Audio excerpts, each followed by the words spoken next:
This is Radio Free Mormon. Tonight's episode is Ex-Mormon Psycho Lawyers from Hell. And tonight on this show, we'll have not just one, but two ex-Mormon psycho lawyers from hell. If you're wondering how tonight's episode got this crazy name, stay tuned and all will be explained with me and my good friend and co-counsel, Kolby Reddish, here on tonight's episode of Radio Free Mormon.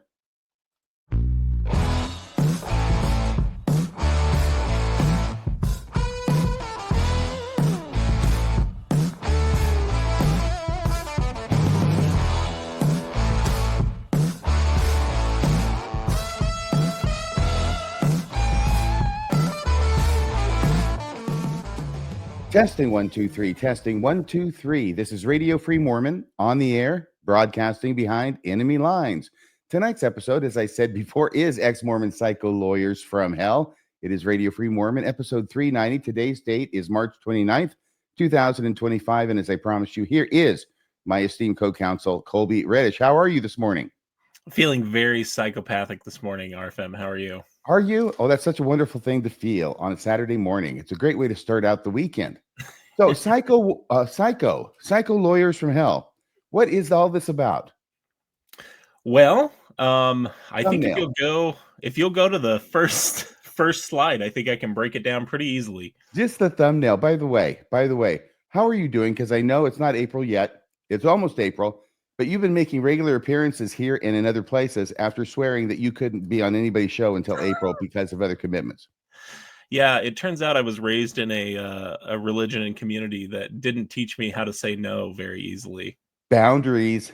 Yeah, boundaries. No, it's been great. I've commented to you about this every time we do one of these episodes together. But honestly, these chats with you, people may think that we put a whole ton of time into like scripting these are pretty live conversations. We script out the slides and the material we want to present and the research, absolutely, and then we just we fill up the barrel, we knock out the bung, and we let nature caper. Yes, I'm lost now because you said bung, but a bung hole, my friend, a bung hole. Does that make it any better? Not really. But yeah, I just honestly, I wouldn't be doing this if I didn't enjoy these conversations we have every week. Hopefully they're keeping you sane. But it is a response to Jacob Hansen. That is the big secret. This is another Jacob Hansen video. It's Jacob dunking time. It's Jacob dunking time. It's Jacob dunking time. Everybody, it's Jacob dunking time. All right, go ahead, please. Okay. If you'll go to the next slide, I think I can break down where our thumbnail comes from. How did we get here? It's a tortured path. Please explain. It is kind of a tortured path, but for people who really like niche YouTube drama, let me tell you, it's quite a doozy. So 3 weeks ago, Jacob Hansen, who is a Mormon apologist you and I have talked about a number of times, appeared on Alex O'Connor's Within Reason podcast to present an overview of Mormonism. Alex, I'm a big fan of Alex.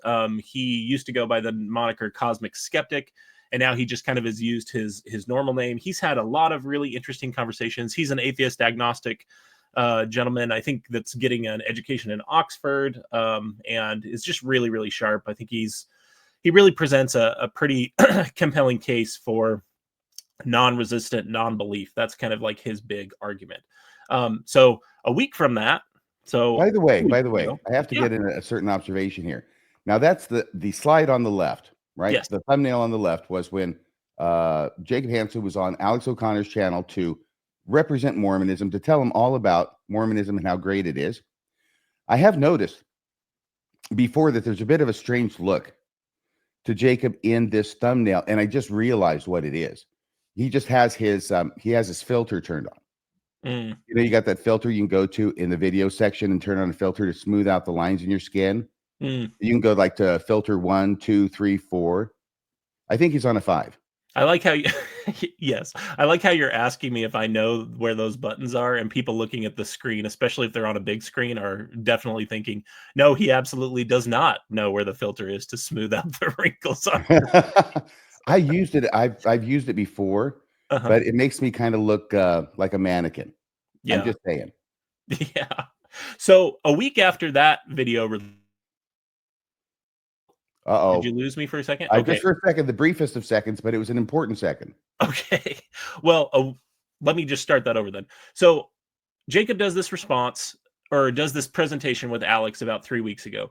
A week after that, 2 weeks ago, you and I respond in this episode there in the middle bottom of the screen with the thumbnail, Mormonism makes liars of us all. The overall point was not that Jacob Hansen in particular was trying to be deceptive or that he's a liar. We did make that point. What's that? He's so good. He doesn't have to try. The great ones make it look easy, Kolby. Yeah, but we opened that episode by talking about how, being in this belief system, we remember having the same kind of bias in the way we present the church. Always. It's built in. Yep. And that's why we weren't just calling him a liar. We were calling all of us liars. I don't know why he took it personally. Yeah. So then a week ago now today, Jacob did a response, and this is what I wrote in my my pre-recorded thoughts, kind of my working script. That's the thumbnail on the right that says "Dishonest Ex-Mormons." So he does a response. He does a response to us doing a response to him presenting Mormonism to Alex O'Connor. Yes, he does. And now we're doing a response to his response to us doing. This is getting really reductive at this point. This is the last response I'm planning on doing, actually, ever, to Jacob. I may have to require a blood oath from you on that. I have told you and Colch to not bother me with Jacob Hansen again. Yes, but no blood has been involved so far, to my knowledge. No blood really seals the deal. God likes the blood. Yes, and the way I described his video was, now Jacob strikes back, or does he? That's what we're going to go through, I think, here a little bit. But if I can explain kind of some behind the scenes stuff and why I just don't think Jacob Hansen is very interesting to talk about after we correct the record. After we get done talking about him for the 10th time? Yeah. So yes. Is this going to be another slide? No, I'm just going to talk about it for a second. Then okay. Everybody loves behind the scenes stuff. Dish. Yeah, it's because I really just don't consider Jacob to be a good faith actor or interlocutor at this point. And what I mean by that is we're going to go through a few introductory slides where you'll see how Jacob initially responded to our video coming out. And I think the big thing that people need to understand is that Jacob, and you can confirm this because I confirmed it with you first, is that Jacob was invited if he wanted to do some type of response or, talk to us about the problems he had with our argument, to do that on an episode of Mormonism Live or on an episode with the two of us where we could go through some of these things and really kind of look at the documents, get to the bottom of what the truth actually is. This is the thing that really bothers me about Jacob is that he never wants to talk to us. He just wants to talk about us. Yeah, well, simultaneously, go ahead. I'm sorry. I said, doesn't it bother you, Kolby? I was going to say, yeah, while he simultaneously talks about how people who treat him that way are in the wrong, right? He said that of multiple different people. The other thing I think is important to know is that through our mutual friend Steve, and then when I sent it directly to Jacob, Steve Heinecker, through Steve Heinecker, and then through me directly communicating with Jacob, he's had my phone number and been encouraged to reach out multiple times to have any type of conversation like an adult, and instead he did this response, which is where our thumbnail comes from, where he called us psychotic, unhinged, nitpicking, and called you, not me, a lunatic. So I like the psychotic part best. But if I have to be the lunatic and you can't be the lunatic, I'll take lunatic. Okay. Anything to distinguish myself from the herd. So as far as Jacob's initial response, if you'll go to the next slide. Negative attention is attention too, Yeah. I thought Jacob's first response. Yeah, so this was Jacob's initial response, which is he has his own little closed Facebook group where he, whatever, dunks on the libs to his faithful flock of people who are definitely independent thinkers. They just happen to agree with everything Jacob says. But those are the best kind of independent thinkers, I find. Yeah. So when we released our episode responding to Jacob, it's probably hard for people to read, but that's a post from Jacob with Chris Evans there laughing and how dare you use Captain America against me. And he says, when an ambulance chasing lawyer calls you a liar. And you can see in the comments that. So there's a laughy face. So in other words, when an ambulance chasing lawyer calls you a liar and then ha, ha, ha, ha. Yeah, exactly. And this is, I think, the second time that Jacob had called me specifically. He's referencing me, no offense to you, but Well, he I'm the was, lunatic. yeah, you're a lunatic. He's called me an ambulance chaser multiple times in this closed group. And I just think it's really funny because a simple Google search would confirm that I've never worked in the personal injury field. And so to me, it's very interesting that Jacob was so bothered that he was called a liar, and his initial response is basically to spread false information, whatever his intention Mm, was, about my professional capabilities or what I do. I don't consider personal injury, that's the pejorative that people use for personal injury attorneys. I don't consider that to be an insult. I don't know why Jacob does. But I think it's really funny that since our entire point of that first episode was using Jacob's apologetics as a microcosm for how things work in the church, for how apologetics work in the church, I think it's funny that he has such a problem with fact checking himself before he makes assertions, mm. especially about other people. Yes, I hear exactly what you're saying about that. All I had to do is figure this out. By the way, you are so good that you don't chase ambulances, Kolby. The ambulances come to you. it, that's actually not far off. So I will give a shout out to Jacob's brother Forrest, because he's in this closed group, and he When he said, see the forest for the trees, it depends. If Jacob's involved, he always seems to have Jacob's back, except for right here, where he says, but is Kolby an ambulance chaser? He says he isn't. Where is your evidence that he is? And then Jacob whoa, responded and forest said, in his brother's face. yeah. And then Jacob responds and says, fair points. I had heard he was. Well, that's what I heard. Yeah. That's like Bill Murray Ghostbusters. Well, that's what I heard. Yeah. This man has no dick. And then Well, that's what I heard.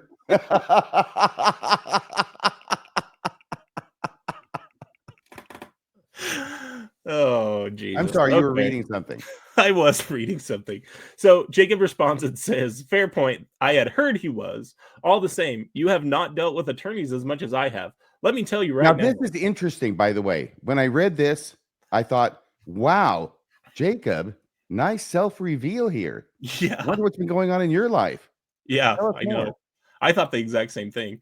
He says, let me tell you right now, when someone is keen to let the world know they are an attorney, it generally is not a good thing. It is a way of signaling that they know how to make your life a living hell because the legal system is rigged by them. I wonder what Jacob thinks about Dallin Oaks, who talks about how he was a lawyer or a Supreme Court justice every other conference. I think that's an unfortunate and unintentional admission on his part that we are making his life a living hell. That I actually didn't think about that. That's funny. But I think he's had some bad interactions with attorneys in his past. Yeah, and that's what he says. He says, when you get fleeced by an attorney, it's super eye-opening experience when you realize they can literally think to you. I think things to you. Yeah, it does say think, but yes, do things to you that cost you thousands. It actually just says thousand of dollar. You didn't pay that much, but it was a lot. Yeah.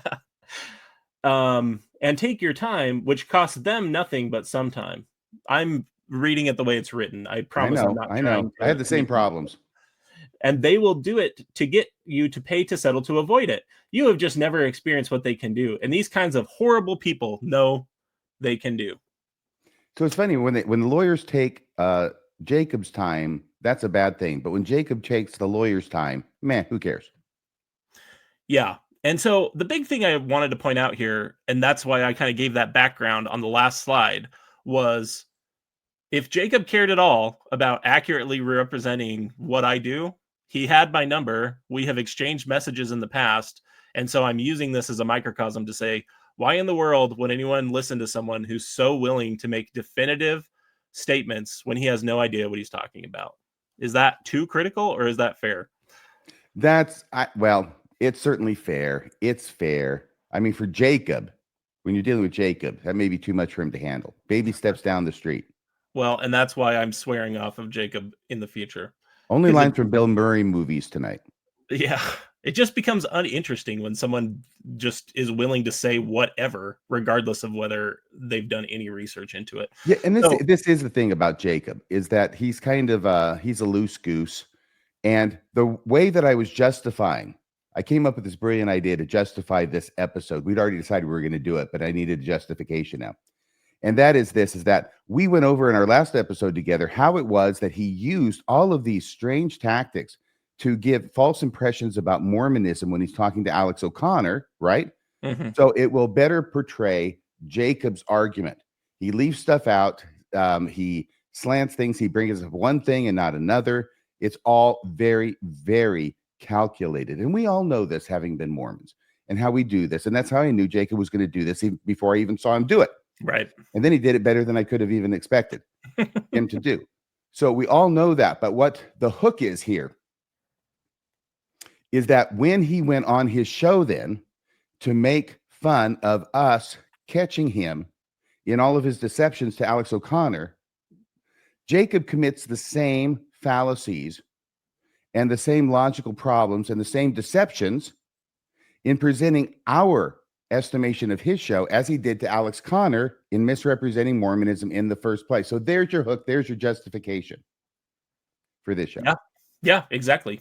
If you'll go to the next slide, I had my fun little AI bot put together some old-timey law I love firm these. posters. These are great. Yeah, the tagline, if you think your case is crazy, wait till you meet us. I really liked that. That is a good one. How about we're ready to believe you? Yeah.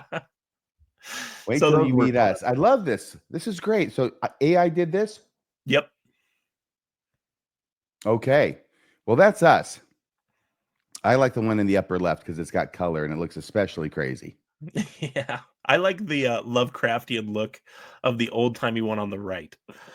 Do you? Okay, very good. Very good. Here we go. Okay. First So correction now. You want to introduce this? I do. So I think people probably remember this from the last episode, but last week when we did our or I'm sorry, I guess it was 2 weeks ago when we did our response to Jacob, we talked about in the episode actually, and this is why I think it's such a problem that Jacob he clearly didn't watch our episode. He was either responding to clips that other people sent him or he was responding to a transcript because he makes certain mistakes that I'm going to lay out here.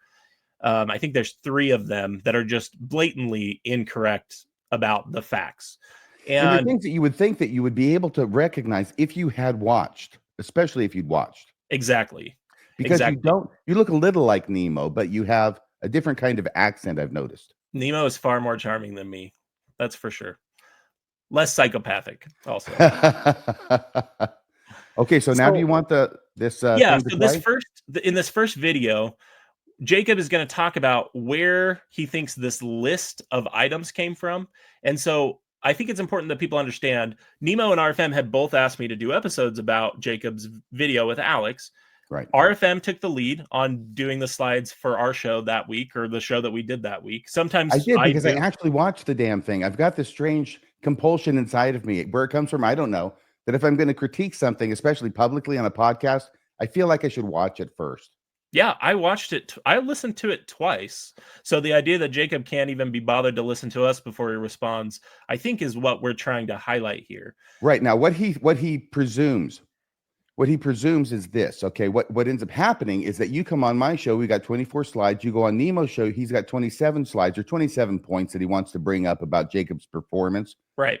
deceptive techniques, whatever that he used with Alex O'Connor. Now you're showing up on these different shows, and then you were scheduled to show up on the following Monday at Mormon Stories to do the same thing. So what Jacob does, which evidences the fact that he did not watch either, is that you were the source of the slides, that you have come up with these slides. You had 24 when you got to my show. You added 3 more. You got to 27. Maybe he thought that far ahead. All of it being incorrect. To Nemo's show, and since you're the common denominator between the shows, and the slides are a common denominator, then you must have come up with the slides. Yeah, that's what he thinks. Although if he'd watched any of the episodes, you actually talk about how you took the lead on the slides Of during course, I'm our going to take episode. credit for it. I made the damn slides. Yeah, and Nemo talks about how he made the slides Yes. during that episode. So Yes. this is my point. It's not just to correct and say I didn't make the slides. It's to highlight Jacob's methodology. Jacob is willing to say stuff that is demonstrably untrue with no care or concern for whether it actually is true, including in a video he's responding to that if he'd actually just listened to, he would have had the answer to what he's saying. That's what we're trying to demonstrate. And by the way, we will play this. I just want to note that the key to Jacob's research is this. Well, I heard he was. Right. Okay. He'll make an assertion of fact as if he knows it to be true. Then when called on it, like he was by his brother, and you being the ambulance chaser, his response is, oh, good point. Well, I heard he was. Right. Okay. Right. So now we know the depth of his research. Right. Okay, we'll play this.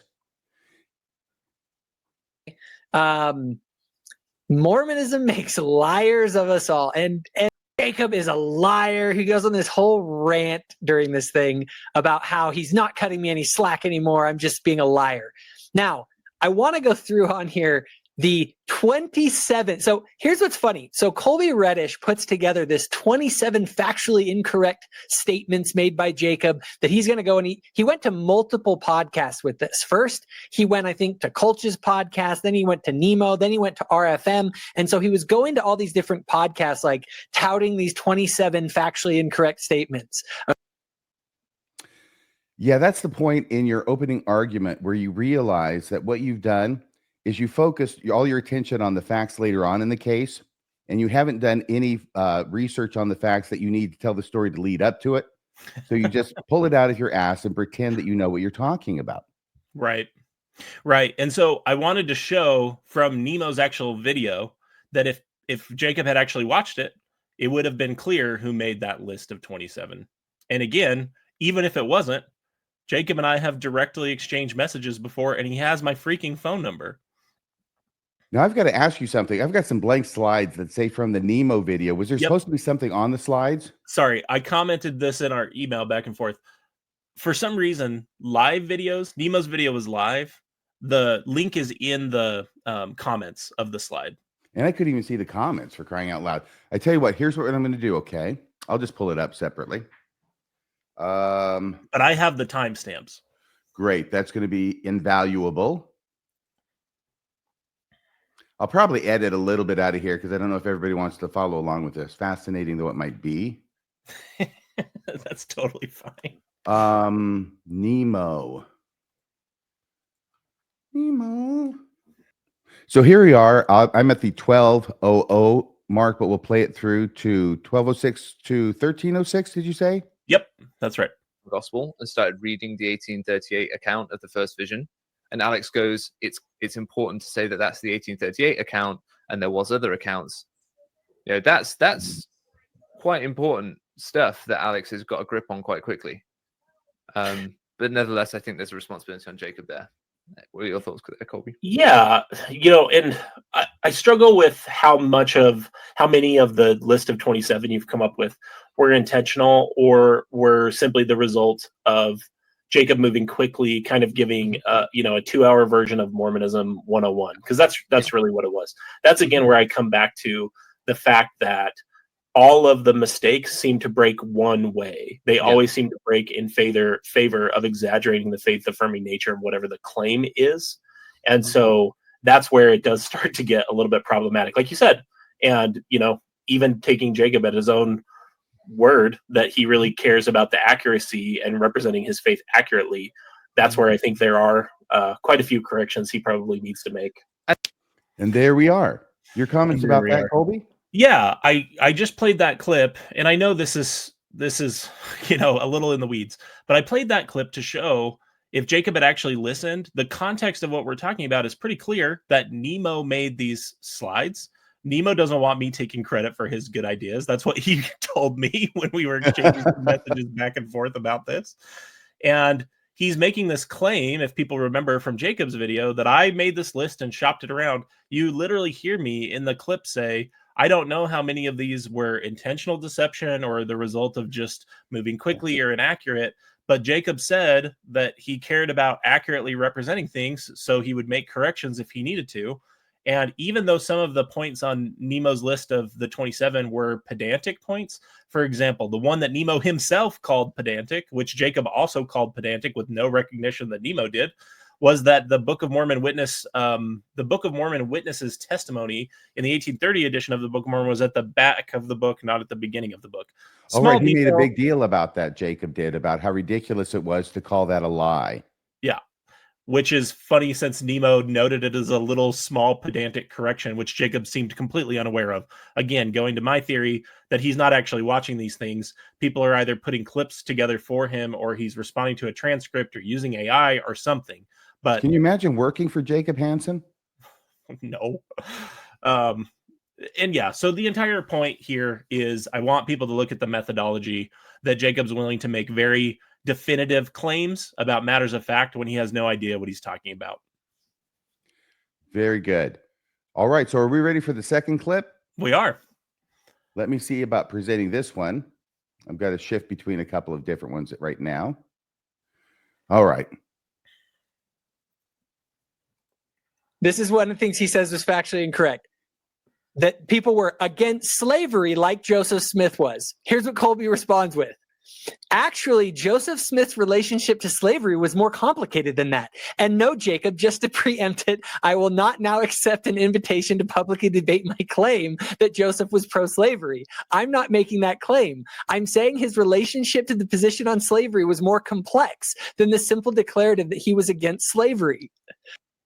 Okay, so that's a quick clip, but he's responding to Nemo and I's video where Nemo and I talk about a greater context behind slavery, and he attributes a statement to me that I never said. If you'll go to the next slide, we can see where that quote came from. So we'll go to the Nemo video for this one. Yep. Jacob made the claim that Joseph Smith was opposed to slavery, or he said people, Northern Yankees, were opposed to slavery as Joseph Smith was. Again, that's not a factually complete statement, because Right. Joseph Smith's relationship to slavery was complicated. We'll get to that. But there you go. This one. Let's do it now. So he said against slavery like Joseph Smith was. Actually, Joseph Smith's relationship to slavery was more complicated than that. And no, Jacob, just to preempt it, I will not now accept an invitation to publicly debate my claim that Joseph was pro-slavery. I'm not making that claim. I'm saying his relationship to and position on slavery was more complex than the simple declarative that Joseph was against slavery. Just to make that clear, Jacob, because last time I said something was slightly more complicated than you presented it to be, you then challenged me to debate you on a claim I never made. So I just want to make that really clear this time, that that's not what we're doing. Yeah. What do you say to that, Kolby? I was just sitting here thinking I've got debate challenge envy. That's all. Yeah. Oh, is he not challenged you to a debate, Kolby? I thought he had. Oh, that's a long story. Right. Basically, he accepted a debate with me on a Coach Live Okay, I'll stop about right Book there. of Mormon historicity. All right. Your comments about that clip. Yeah, so my point is you can clearly see from Jacob's clip the same exact quote that we just played from Nemo, yet Jacob represents it as something I said. Again, I don't want to take credit for Nemo's good ideas, but the more concerning part of this for people who have followed this exchange back and forth is how in the world do three people that are doing a response video that's supposed to be about what Nemo and I have said and what you and I have said not understand who has said what? Like how do you actually make a mistake like that? It's because you're not watching the video. Very good. The other thing that's interesting is that I noticed that the way it was titled for Nemo, as well as we tried to stress it, we're not saying you're lying. These are all lies, right? A couple of them approached it pretty closely if they didn't cross the line. But mainly what we're saying is what you're engaged in is a series of slants of mentioning one thing and not mentioning the other, and how it is that this overall gloss, this collection that you do, and that all of us used to do, is how it is that we are deceptive and how it is that we end up lying. And we didn't call him a liar. We quoted the definition of honesty from the church handbook, technically a church gospel principles manual, which should have at least as much authority. It's approved by the leadership of the church, by the first presidency and the apostles, each and every one of them, as to what honesty is. And we quoted that at the very beginning. It's not us calling Jacob Hansen a lawyer. It's, a liar. You just really insulted him. If he's mad about being called a liar, imagine how he feels about being called a lawyer. And I hear he's a freaking ambulance chaser too.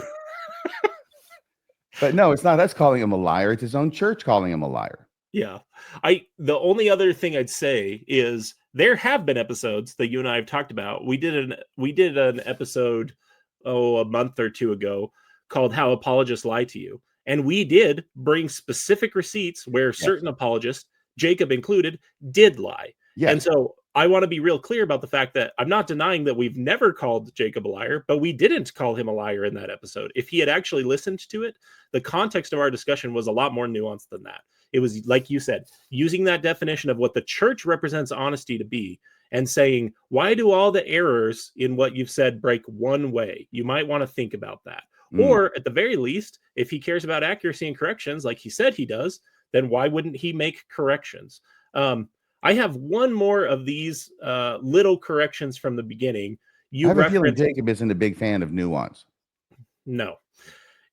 This is where it gets really absurd, where Jacob starts talking about what he thinks happened with John on Mormon Stories. And this one is just complete. Okay, because what does happen is you do come on the show here first, by the way, first at Radio Free Mormon. Kolby comes to talk about this. And then sometime afterward, you go on Nemo's show. Right. So we were Saturday, actually. Nemo was the next day on Sunday, and you were scheduled to be on John DeLynn show to discuss the exact same type of thing the following Monday, correct? Yes. And again, Jacob wouldn't have access to this behind the scenes stuff, but it's important that people understand, and Nemo goes through this in his episode. Nemo asked before Jacob's video with Alex even came out because he knew it was coming. And you asked on your birthday, and I like our conversations where we get to talk. So I said, yeah, we'll go ahead and do it. I totally used the fact it was my birthday to manipulate you into coming on the show on that one. I was a real hard sell, wasn't Could you tell that? What's that? Could you tell that I was doing that when I said, hey, it's my birthday? The thing I love about the only times I've felt pressured by you to do something, RFM, is it's very transparent, so it doesn't feel manipulative. Well, thank you. We don't need to go into the details on that right now. It's a family show, Kolby. Did you want me to play this at some point? I do. Please just go ahead. Okay, and I know I'm the one who interrupted by trying to give it a little bit more background. And then it went downhill from there. So here we go. And this is, I think it's going to be Jacob trying to intuit why it was that you showed up on my show, you showed up on Nemo's show, but then you did not show up. Yeah. On John DeLynn show at Mormon Stories. Well, what's funny is this, okay? We have these 27 statements. I genuinely think that Kolby's going around. He does it with Nemo. He does it with RFM. He does it with Culture. And originally, we had Mormon Stories had scheduled this live stream that they were going to do with Kolby Reddish on these 27 lies. Well, guess what? They canceled. I genuinely think that John saw the list and was like, this isn't actually that good. Like, I don't think I want to put this on the air. Jacob Hansen giving us his version of main character syndrome. I was going to say that. Were you really? Yeah, it's about the clearest case of main character syndrome I've ever seen. Like, it's, I know, it's Copernicus. honestly, Did you get the memo? It's honestly kind of sad. It's honestly kind of sad. Here's a memo. Here's a memo, Jacob. There are things in the world that happen that have nothing to do with you. Apparently, no one ever told you that when you were 5. It's an amazing thing, but maybe we can give him an example of this. So what was it that really happened? Give us the inside scoop. What really happened is that when John realized I had already talked about this multiple times, which to John's credit, I had told him that you and I were going to do episodes and Nemo was going to do episodes, but John was dealing with some personal family stuff and missed that message. Okay, Jacob, he was dealing with personal stuff I don't want to get into, but it didn't have anything to do with you, bro, because we shifted the episode and talked about a really interesting article from Kolby Townsend. Instead, we just found something else to talk about because I was kind of tired of talking about you. In fact, when John asked if we could pull the episode, I said, oh, thank you so much, John. I don't want to talk about this anymore. I know you'd already talked about it. Let's see, 24 plus 27 is like 51 times. 51 times. The other thing I think is important to know, and John's kind of confirmed this when people have asked on Reddit or in YouTube comments, is that I hadn't, because you had done the primary work on the slides we did together, and Nemo had done the primary work on the slides he and I did together. I had never actually done, like, from the ground up, picked the stuff I wanted to talk about. Of Right. course, there would have been some overlap, but there's always going to be a slightly different, emphasis depending on who's taking the lead on the slides. That's just the way this stuff works. I know you want And- to say this. Go ahead, say it about today. What's that? You did the slides for today, right? That's what you're leading Yeah. up to. Well, my point is that I hadn't actually finished the slides for the episode with John. So the idea that John pulled the episode that Jacob has because he saw the list and thought it was so weak. The reality is that I'm often scrambling to get these things done at the last minute because I have a career and a family. And so I hadn't sent the slides to John by the time we decided to pull the episode. And I just think it's funny that Jacob thinks he knows what happened when he didn't.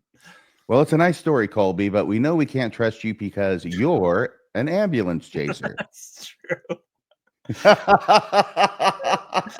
And yes, I did do the slides for today. So I did have then one more little thing that I wanted to know. And this is where I'm going to give them kudos and I think model good behavior, which is admit where I made a mistake and say thank you for the correction because I'm not a hack.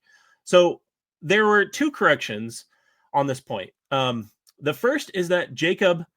So we're going to play. Actually, let's play this clip and then I'll talk about it. I'm sorry. Okay, here we go.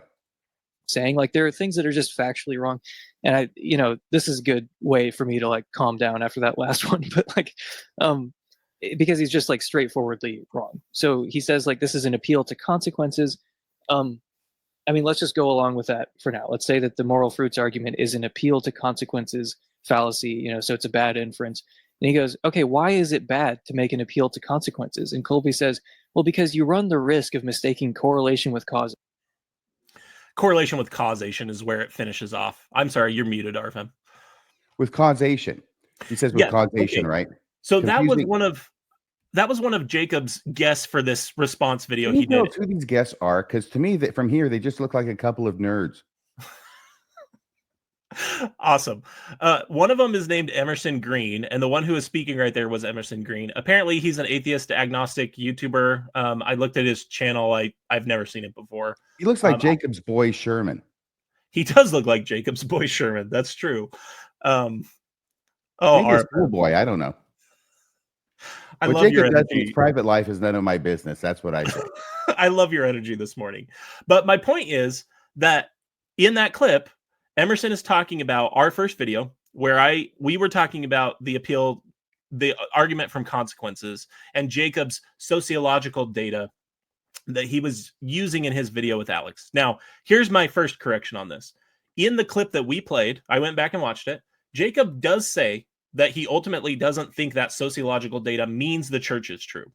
So when we were responding, we understood it incorrectly. That's going to happen when you watch a clip. I think the important thing is, I think we saw this. And we actually addressed it because what Jacob was doing was the same old dodge that he always does, which is trying to get the benefit of the evidence for his side without claiming it as evidence and just saying, I'm not saying this is evidence. This is just really, really interesting. And what if a church were just like crazy effective in people's lives for good? Right. And that's what I was going to highlight is, so while I think maybe we may have made that mistake, I would have to go back and see if I can find that clip that you remember, but that does sound familiar. But even if it wasn't, right? If the sociological data Jacob's sharing with Alex doesn't prove the church is true, who cares? Then why are you talking about it? Then you're quite literally using you're using a red herring and a distraction to evade the point. You know that you're there to talk to Alex, an atheist agnostic, about why you believe what you believe. Mm-hmm. And if you're not believing it for reasons that are related to the church, you're just doing the whole shtick of, it sure makes me wonder. I'm not saying it proves it true, or I'm not saying it indicates it's true, but it sure makes you wonder, doesn't it? I think you wanted to thank Jacob's boy Sherman for a correction. Was that correct? Yeah, I do want to thank him for the correction that right at the end there. So the way he represents it is that I say that the appeal to consequences is a fallacy because you run the risk of mistaking correlation for causation. That's not true. I made a mistake. I misspoke, and I can admit it. But here's the full transcript, okay? When we're talking about it, you're saying the church is so good. You're like distilling down Jacob's argument, and Wait a second, you're reading from the transcript? Yeah. Is that fair? Yeah. Because it sounds like you might actually be accurate. Yeah, weirdly, I actually care if the things I say are true or not. So I go back and look to see what I need to correct. I know that's a mind-boggling way of doing things to some people, but this again also kind of comes back to our first slide where Jacob thinks it's so weird that we talk about why you and I share an experience as lawyers. The reason we talk about it is because there's a shared methodology here that we actually care about whether what we say is accurate. This is like what we have experience doing, is doing this type of stuff, right? You're going through the actual words. We're having a moment in court where you're asking the court reporter to read back the transcript. I am. And I'm going to play the part of court reporter where you're distilling down Jacob's argument and you say, you're saying the church is so good, or the organization is so good, or the political party is so good, it has good consequences, therefore it must be true. Textbook argument from consequences. We usually don't talk about political parties as being true, so we'll keep it to religions, okay? It produces such good things, it must be true. This is a non sequitur. It is a logical fallacy. And why is that, Kolby? I'll let you explain before you do this. And I say, yeah, it's because things are fallacies if the argument does not relate to the truth of the actual claims. Notice, Emerson completely omits that. He only wants to focus on the 3-word misspeak at the end. He just completely throws this out the window. It's like he's nipping you by the ankle. Yeah. And then he says, and so the reason that an appeal to consequences can be fallacious is because if you're arguing that a worldview or a set of beliefs is true because it produces good consequences, and then this is when I drop the ball and misspeak. I say, you run the risk of mistaking causation for just correlation. What I should have said is, you're accepting something for a reason that it may not be true, just like you do when you accept causation, where you should only expect correlation. So if I had to correct it today, I would say an appeal to consequences is fallacious when someone argues that a claim must be true or false based solely on whether the consequences of believing it are desirable or undesirable. The truth of a belief is independent of whether it has good or bad effects. That's what I should have said, and I appreciate the correction. I just wish they would have been a little bit more charitable and like talked about the 2 sentences I said before the mistake that actually were correct, and talking about the appeal to consequences correctly. But it is what it is. Okay, so that's your taking the correction, saying this is what I meant, and you're correct that what I said was incorrect, and I acknowledge that, and I would have rephrased it if I'd had the chance to do so, and you're taking the opportunity now to do so. Yes. All right, are you ready to go to the next slide? Substantive responses, number 1, first vision, is that right? Yes, so we're going to have a series of responses on Jacob's arguments on the first vision, and man, I found some really funny stuff here, guys. So please follow this because it's really hilarious level of mistakes. Okay, here we go. Oh, the 1832 account was written in Joseph's own hand. That's not gossip. That's that he's correcting. It's an earlier account he was contradicting. Okay, hold on a minute. I'm going to ask you, Emerson, to read the first verse of his 1838 history so we can see why was he writing this 1838 history. Can you read that, Emerson? Owing to the many reports which have been put in circulation by evil-disposed and designing persons in relation to the rise and progress of the Church of Jesus Christ of Latter-day Saints, all of which have been designed by the authors thereof to militate against its character as a church and its progress in the world, I have been induced to write this history to disabuse the public mind and put all inquirers after truth in possession of the facts as they have transpired in relation both to myself and the church, so far as I have such facts in my possession. Jared, what does that sound like? The 1838 account was part of an official account to correct gossip and rumor. This is like where Jacob doesn't want people to guess whether he's a moron. Well, and I think since we just came from the slide where Emerson really belabors my mistake of correlation, causation when I'm describing these fallacies, the other thing I want to point out is the entire point of our first vision section, which was one of our larger sections, because that's one where I added some stuff to it, and we talked about that for almost an hour in our first episode. That's longer than the first vision took. Yeah, depending on the version. 1832 account. It's actually longer than all 9 versions took. And so our entire point in that episode was that it's difficult to know which version of the first vision accounts should be trusted because there are these disparate accounts that have different emphases and that we'll get to in a second. There's one point at least where they have a direct contradiction. So the whole issue was that Jacob and Alex were having this discussion, and Alex raised the issue of these conflicting accounts. And the question that we're talking about is, which one of these should we believe?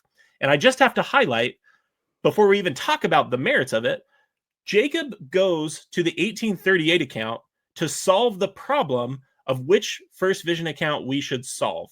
And Mr. Logic there, that wants to really highlight my small mistake with correlation and causation, has nothing to say about a completely circular argument. Because what would we say, or what do we call it, RFM, when someone goes back to the document that we're trying to analyze its reliability of to assert a claim about the document's reliability? What would we call that? Begging the question? Circular reasoning? Begging the question in a circular argument. He literally goes back to the very same account that we're trying to determine whether it's reliable and says, hey, look, it says right here. Like, that is just so absurd. By the way, the question being begged is the authenticity of the document. Exactly. So let's actually look at, if you'll go to the next slide, I'm going to go to the next slide. I just want to make it clear that when I made that crass comment about our good friend Jacob saying he doesn't want people to guess whether he's a moron because he's just going to come out and basically say it in that last clip, is because what we're talking about is Joseph Smith's 1832 account versus the 1838 account. And he tries to explain it as if Joseph Smith's 1832 account is a rumor that has been heard by different people, which caused Joseph Smith to write the 1838 account. That's why he has his boy Sherman read that whole long, boring thing at the beginning of the 1838 account. And that's why it takes all that time to prove an issue that is not at issue. He has created a straw man. He has Sherman defeat it, and then he rides off in triumph as if he's accomplished anything. Yeah. And let's talk about how ridiculous that argument actually is, right? So if you'll go to the next slide, that was a perfect introduction, because here's the actual text that Jacob's guest wrote. I just want to highlight that you're exactly right. That's how he was using this verse, is he's basically saying there's no problem with an earlier account because Joseph is saying in the 1838 account that there are these rumors and reports that he's putting down. And so Jacob is categorizing the 1832 account as one of those things, as one of those rumors. Yes, 1832 Joseph Smith is one of those evil disposed and designing purposes or persons. Yeah, this is how absurd this gets when someone is just so concerned about winning an argument that they don't even sit and like think through what they're saying. Joseph Smith says that he's doing this to put down reports put in circulation, like you just said, of evil disposed and designing persons, and that he's doing this to put all inquirers after truth into possession of the facts as they have transpired in relation both to myself and the church as far as I have them in possession. Not the facts I had in my possession 6 years ago when I wrote the 1832 account. The facts I got in my possession today in 1838. Those facts, baby. Exactly. This is just such a weird argument that I don't think he thought through the implications of. He's basically saying that past version of Joseph Smith is an evil disposed and designing persons. I mean, I agree with you, but I don't think that's going to advance. You mean? I don't think that's going to advance your argument all that much. It just makes me wonder, like, did he even read this ahead of time, or is he just so reflexive that he just goes to read it live and doesn't think about what he's actually asserting in the way that he read it? Well, you might be right. I understand he's attending the Cardin Ellis School of Apologetics.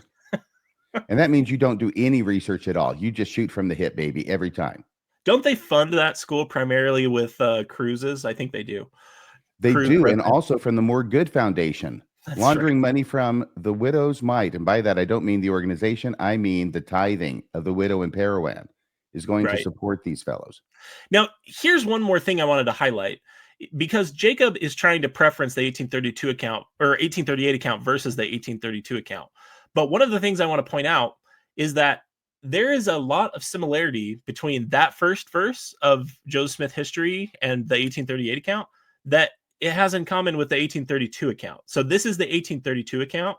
That's the 1838. And now this is the 1832, where you can see that Joseph is making some of the same points. Like, he's setting forth his history, and it's about, getting the truth out there. He says, a history of the life of Joseph Smith Jr., an account of his marvelous experience and of all the mighty acts which he doeth in the name of Jesus Christ, the Son of the living God, of whom he beareth record, and also an account of the rise of the church of Christ in the eve of time, according as the Lord hath brought forth and established by his hand. Firstly, he receiving the testimony from on high. Secondly, the ministering of angels. Thirdly, the reception of the holy priesthood by ministering of angels to administer the letter of the gospel, the law of commandments given him in the ordinances. Fourthly, a confirmation and reception of the high priesthood after the holy order of the Son of the living God, power and obedience from on high to preach the gospel, and an administration and demonstration of the Spirit, the keys of the kingdom conferred upon him, and the continuations of the blessings of God to him, etc. Wow. Not a period in sight. I started reading that and kind of regretted it when I realized it was a one run-on sentence that was a paragraph. And I wanted people to keep that introduction in mind as we deal with some of Jacob's other responses to our first vision argument. So I think Can I mention something here before we go on? Yeah, of course. I know that I have heard Mormons, and maybe I was one of them, who remarked about the original manuscript of the Book of Mormon and how there was no punctuation in it, even though that probably would have been the printer's manuscript, actually, unless we're talking about the 116 pages.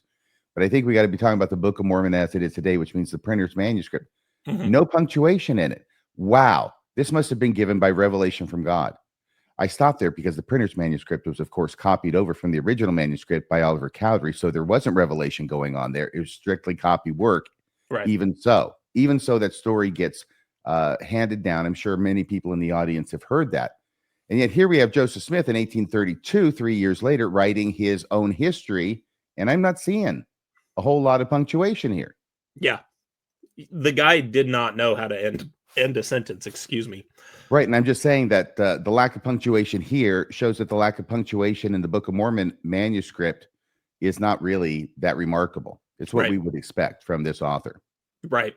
I think this introduction is also important for people to keep in mind during this next clip, because and that was a great point, RFM, because it helps deal with some of the arguments Jacob's going to make in response to our points about the first vision. In his original video with Alex, as a reminder for people, he asserted that the 1832 account, which only was mentioned because Alex brought it up, by the way. The 1838 account is what Jacob brought up in his interview with Alex, and then Alex brought up the 1832 account, right? Right. Yes. And Jacob tries to assuage the concerns with the differences between the accounts by saying that the 1832 account was an informal version, or that it was a more casual, or that it was a more formal casual account is 1838. Everything else is informal, Kolby. It doesn't really count. Yeah. And so we're going to highlight that, I think, with this clip, how silly this gets. Right. And here he finally says, because we brought up the criticism that, so it's okay for Joseph Smith to lie in an informal account.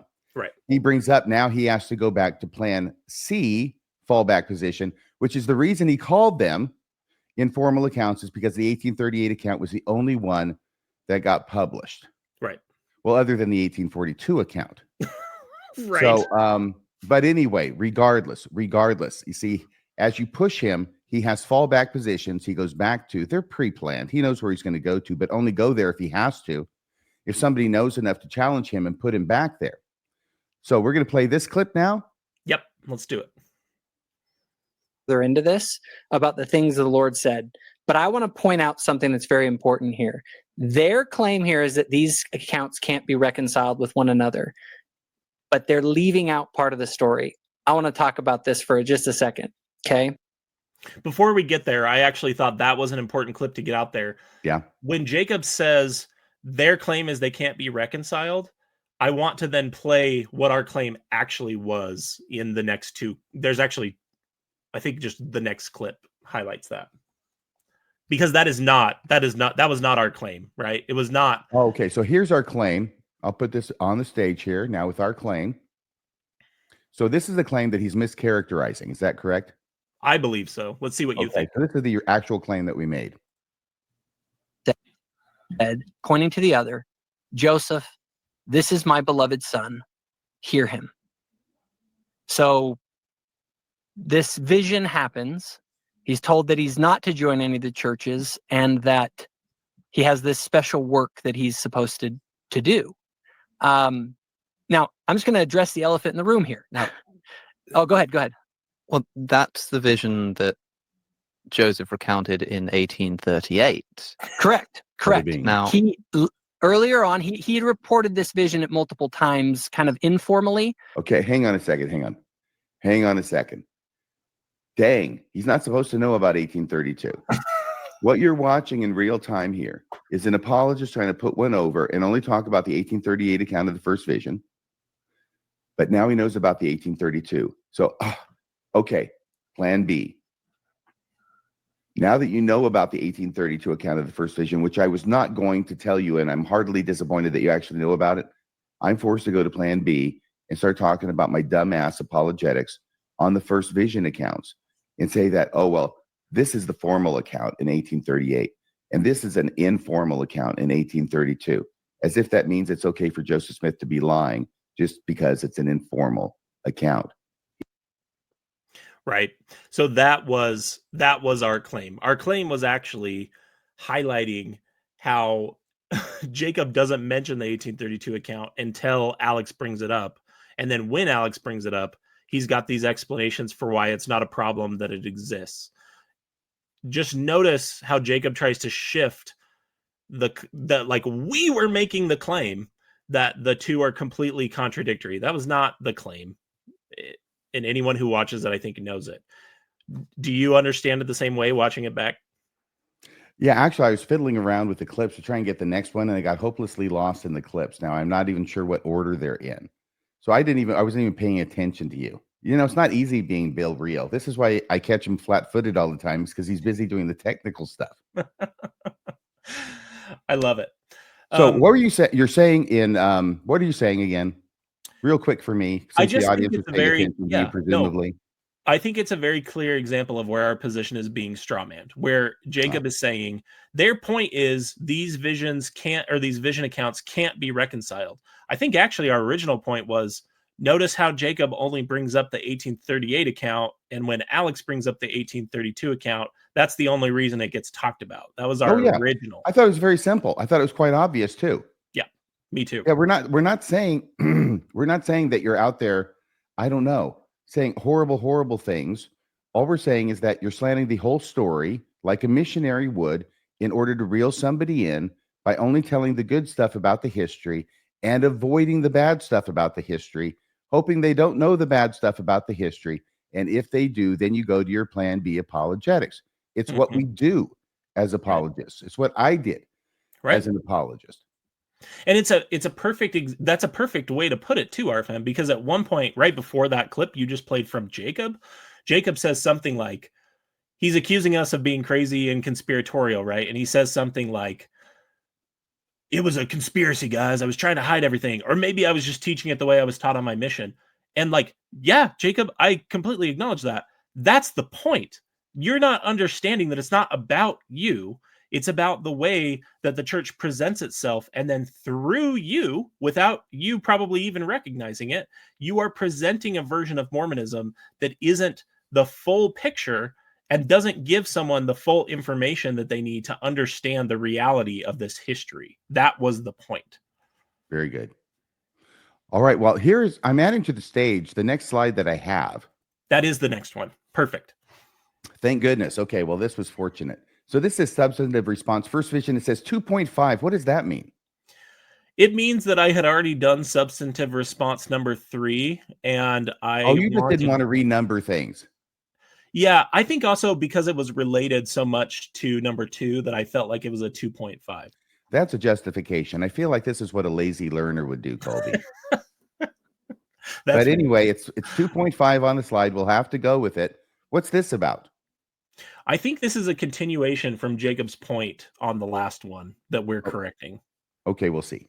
Joseph Smith is telling about something that he alleges happened to him personally, and in such a way that we start wondering, or at least I do, does this sound like a guy recounting the same event to different people? To me, it sounds like it's obviously supposed to be the same event, but the details are so obviously different and out of order that it looks like he's not telling the same story. What do you think? Yeah, and I think these lame apologetics on the different first vision accounts that kind of obfuscate and ignore the difficulty in reconciling them, it's a perfect microcosm for understanding how Mormon apologists function, frankly, because the reality of the evidence, and I'm going to show it here in just a second, but the reality of the evidence does not reflect favorably on the church, right? It doesn't make the church's account of how you should take Joseph Smith's first vision. It really just doesn't square with that, because if it's an experience that Joseph Smith adds to, and in the context he's thinking about it, it changes over time. I just feel like that completely makes my point, which is I'm willing to accept that Joseph Smith had some type of experience in that grove, whatever it was, but how literally you can take it and how literally you can take the answers he supposedly got from God. And I love how you highlighted the most problematic thing to me about the differences between the 1832 account and the 1838 account aren't the discrepancies. It's not the single figure versus both figure. It's not the reason that he went to go into the grove to pray. It's actually the evolution of Joseph Smith's theology that we can see in real time. And so when we then take that lesson that we can learn from this and we apply it to the rest of church history, I feel like it's so illuminating. And that's okay. I remember now why I added this as a 2.5. Thank you for playing that clip. What it is in our clip number 2, where we're doing our substantive response, Jacob literally strawmans our position by saying that we're making the claim that the first vision accounts can't be reconciled. And because Jacob thinks like a debater, what that means is then the case he's going to make is here's a way to reconcile them.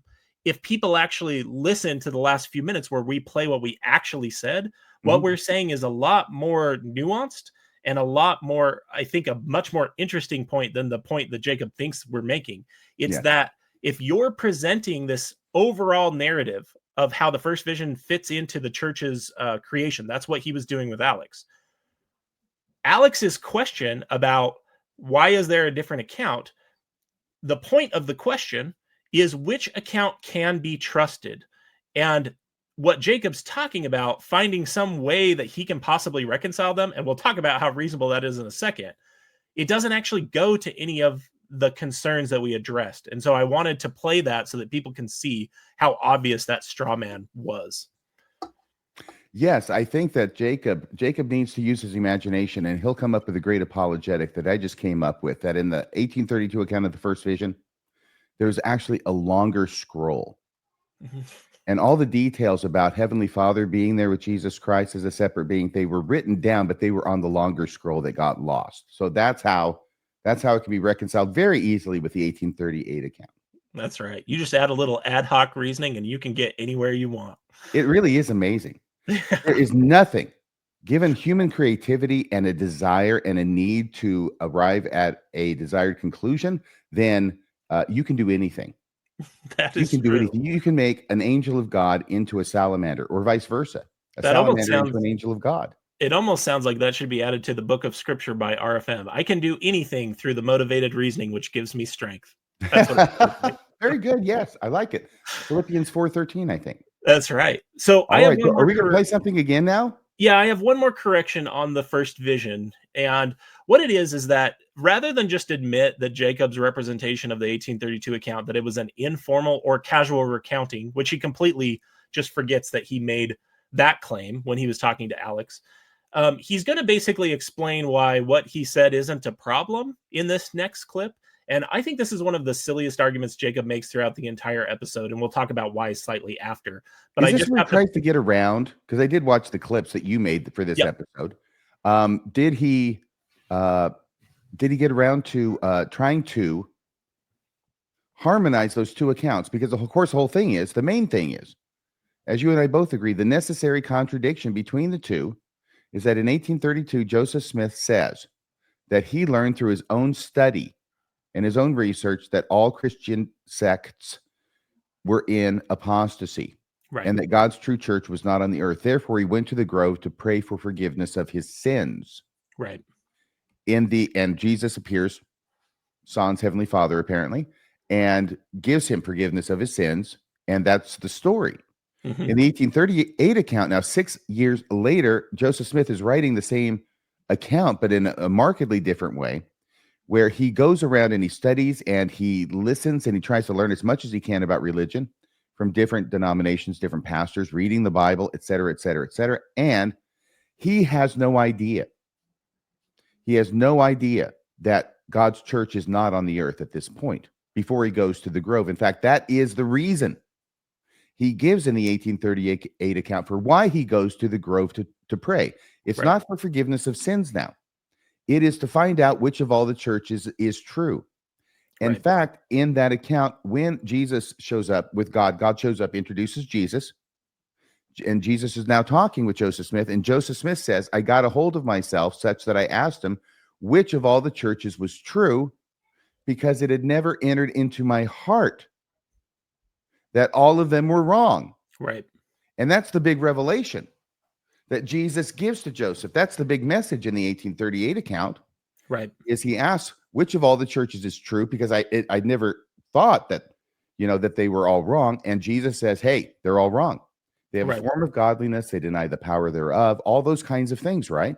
Right. So that's the remarkable thing. And as you had expatiated on, the remarkable thing, the even more remarkable thing, is between the 1832 account and the 1838 account, what we can show is Joseph Smith's idea that he arrived at through his own study and research in the 1832 account, i.e. that all the churches were in a state of apostasy. In 6 years now, his thought becomes the words of God to him. Exactly. So his thoughts, from his thoughts to God's ear, except for Joseph Smith, is from his thoughts to God's mouth. Right. So his thoughts become the words of God, revelation. This is a remarkable, remarkable showing. And this is the response, I believe, of Jacob to try and get around this. And if you can make sense of this, you're a better person than I am, because this made my head hurt listening to it. So go to substantive response number 4. That's that clip. And then we'll come back to this one, because that was an excellent lead-in. Yeah, to the wrong clip. No, but that was so good. You can just here we go. Here we go. Number 4. I bugged you. I just thought it was worth mentioning specifically because in the RFM conversation, he said, and if Jacob is actually interested in why this bothers me and why this bothers ex-Mormons, I don't know if he ever will care or whatever. Like, he just kind of added that, like, this is like the steelman version of the first vision discrepancies problem. Okay, because I've never seen what the problem is like with this, because I just I see a little chart and it's like he mentioned this but not this and another thing, and I'm like, who cares? But no, that's helpful. Like, okay, so there's a version of this objection that is not just, well, in 1832 he said one thing and in 1838 he said another thing. It doesn't actually contradict it, but it's like different. Okay, this is better. This is like, in 1832 Joseph Smith says something, and then in 1838 he puts that in the mouth of God. In 1832 it was his opinion. In 1838 it was God's opinion. Okay, that should be troubling. You restated. So I specifically wanted to plant that flag and be like, okay, Jacob, let's give you the floor, because that is the steelman version of this argument. So I mean, first of all, I wanted to hear what you had to say about that, because Kolby said he wanted to hear your response to that, and that he kind of implied maybe you wouldn't even be interested. And I'm like, again, that's an RFM thing. And I don't have to, I would say that if Kolby wants to say that this is such a big problem to him, I don't find it to be such a big problem at all, because I don't think that Joseph is putting words into the Lord's mouth that were his idea in the first place. I think he's misreading the actual history. Like I said, I think that it is, when you understand the history of the religious environment that Joseph grew up in, the idea was, when we read the Bible, boys and girls, no church matches the church that's in the Bible. Okay? And so Joseph grew up with that as the default position. Okay? So. Okay, I've got to just say for just a second, okay? Yeah. Before he blathers on, that's not what Joseph Smith said. Right. In his 1832 account. Right. Right? He didn't say the default position is that none of the churches that are out there match the Bible, because that's not the default position. Right. Everybody who belongs to a church, well, probably some exceptions. Let me say most people who belong to a church now and then did it because they believe that church that they belong to does match the Bible. That's the whole point of it. If it's a fundamentalist kind of church that's built upon the idea of original Christianity being correct as it's reflected in the Bible and trying to create a church that matches it, right? Right. So already he's changing things Yep. because he has to change what Joseph Smith says in order to make it not contradict. I was going to continue this, but did you want to say anything there before I do, Kolby? I just want to read it so that I want to read from the 1832 account so that people have that in mind, because you're absolutely right. He has to paraphrase it in a way that completely changes it to deal with the reality of what it says. It says, that I found by searching the scriptures, I found that mankind did not come unto the Lord, but that they had apostatized from the true and living faith, and there was no society or denomination that built upon the gospel of Jesus Christ as recorded in the New Testament. And then, as you highlighted in the introduction you did, which was wonderful, on kind of recapitulating all of this exchange back and forth, Joseph puts into a parenthetical that it had never entered into his heart before that all of them were wrong. Those two things are directly contradictory. You can't have had Joseph reach the conclusion by himself by studying the scriptures in 1832 that everyone had apostatized, and then have him say in 1838, I remembered all of a sudden when I'm having this heavenly visitation that my entire purpose to come here was to ask which church to join, because it had never entered into my heart that all of them were wrong. He's literally saying I had never thought of, that's his way of saying, I had never even assumed or thought of the fact that they might all be wrong. That's what he's saying. And to get around this, Jacob has to, like you highlighted, completely change the language. So let's hear the rest of his explanation. And this is something that Jacob does, which you can note, is that when he's making arguments, frequently he will not go to the text in order to see what it says, like you just did, Kolby. Mm-hmm. Instead, he will paraphrase things in order to give himself wiggle room. Right. We'll continue now. In 1838, when there's the religious revivals that begin to happen, I think Joseph all of a sudden begins to wonder if that's actually true, because he realizes everyone interprets the Bible differently. And he says that in the 1838 history. He says, I realized I couldn't adjudicate this question through an appeal to the Bible. That was what he said. He said that it was through the Bible that he originally formed the position that there was no true church on the earth. And then he realized that the Bible couldn't adjudicate those sorts of questions. And so he said, what did he resolve to do? He went to pray. Again, I don't think you have to make a certain interpretation of the original accounts in order to come to the position where you believe that Joseph is putting his ideas in the mouth of God. I just don't think that that's what happened. I think there's a very particular interpretation. Yes. Okay. Let me talk about this. You have to read it with a certain interpretation. The interpretive lens I'm bringing to this project is that the words mean what they say. That's the only assumption I'm bringing to the table. Jacob is bringing the assumption that the two have to be reconciled. Yes, they have to be reconciled. In other words, God the Father has to be there in all its freaking glory. He just doesn't get mentioned in the 1832 account. Exactly. And this particular little nuanced point of why he went to pray and when he came to the conclusion that all the churches were false is directly contradictory. He literally says, I reached that conclusion before I even met with God, versus in the 1838, it had never entered into my heart that all of them were wrong until God told me. Yes. Now he's changing it to make it that Joseph Smith actually had come to the conclusion before going into the grove that none of the churches were true. Exactly. Did you see what he did there? I did. You want me to continue? Yeah. Probably not much of it left. We'll see how much. Probably. That he's insisting on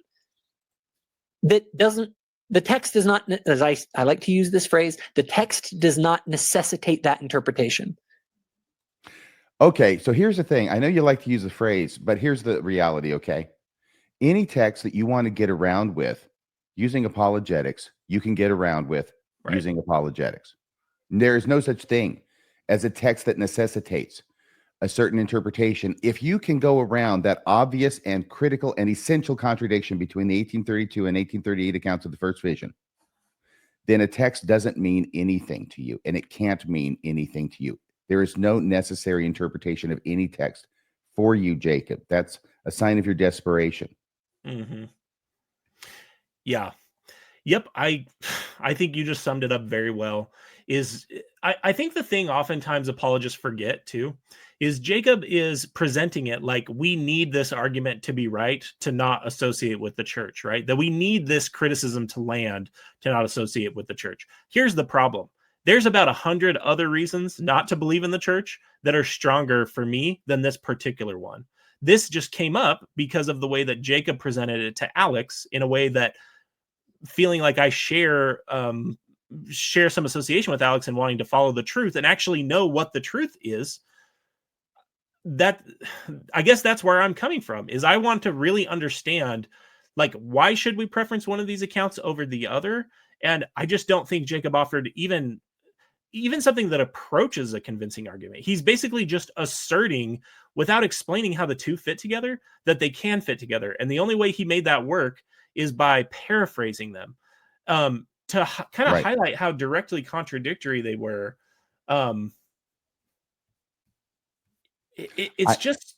Now, I know we jumped ahead because I had inadvertently jumped ahead, and thank you for accommodating that. But of course, I have up here the one that was the last video clip that I thought it was going to be, the first Vision 3. And then there's a few other slides after it. You just let me know where you want to go. Yeah, let's go ahead and play this clip. What we're going to highlight is that this is before Jacob does his kind of actual response to our steel man position. And kudos to Emerson for actually doing that, because that was, I think, actually probably the best part of the video. I think Jacob completely flubbed the response, but I don't know a way to respond that doesn't get to the same conclusion unless you're willing to just not believe that words mean what they conventionally mean. What we're going to highlight here. Yes, the thing is this. Okay, Jacob and all apologists and Mormons by and large, in order to believe Joseph Smith, you have to not believe Joseph Smith. Right. Even the way he put it, right? He's like, well, the reason that language is in the 1832 account is because that was Joseph's, like, the convention in Joseph's time and the religious community that came in.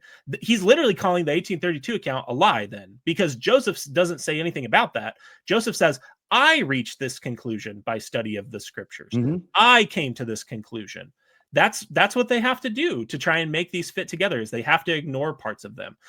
To your overall point there, which is the desperate expediency that Jacob needs to reconcile these, I just want to highlight a few examples of arguments he makes relative to these two accounts in this clip. And then we're going to walk through the reality of the evidence, because it's really funny that Jacob, just like we highlighted at the beginning of the slides, is willing to say things without doing like the basic fact check of whether the things he's going to say are true. What it shows to me is that he's engaged in motivated reasoning, not reasoning that's informed by analysis of any type of evidence. I know, based on what you've done and what I've done, it looks like anytime you fact check anything that Jacob says, it comes up wanting. Yep, that is very true. Here's a clip to show it. In the two accounts, it says this. I want you guys to pay very close attention to this first part of the 1832 account, which, by the way, just so everyone knows, they got really mad at me because I said it was a less formal account than the 1838 account. The reason why I said that is because the 1832 account was never published. It was a draft copy of a potential history that Joseph was thinking about putting together. He never finished it. And so, yeah, it was less formal in the sense that he never published it. It's literally a draft that he put together, and it's much more condensed. Anyone who reads it, you look at the 1838, things are much more expanded. In the 1832 account, they're more narrow. He's doing the missing scroll theory.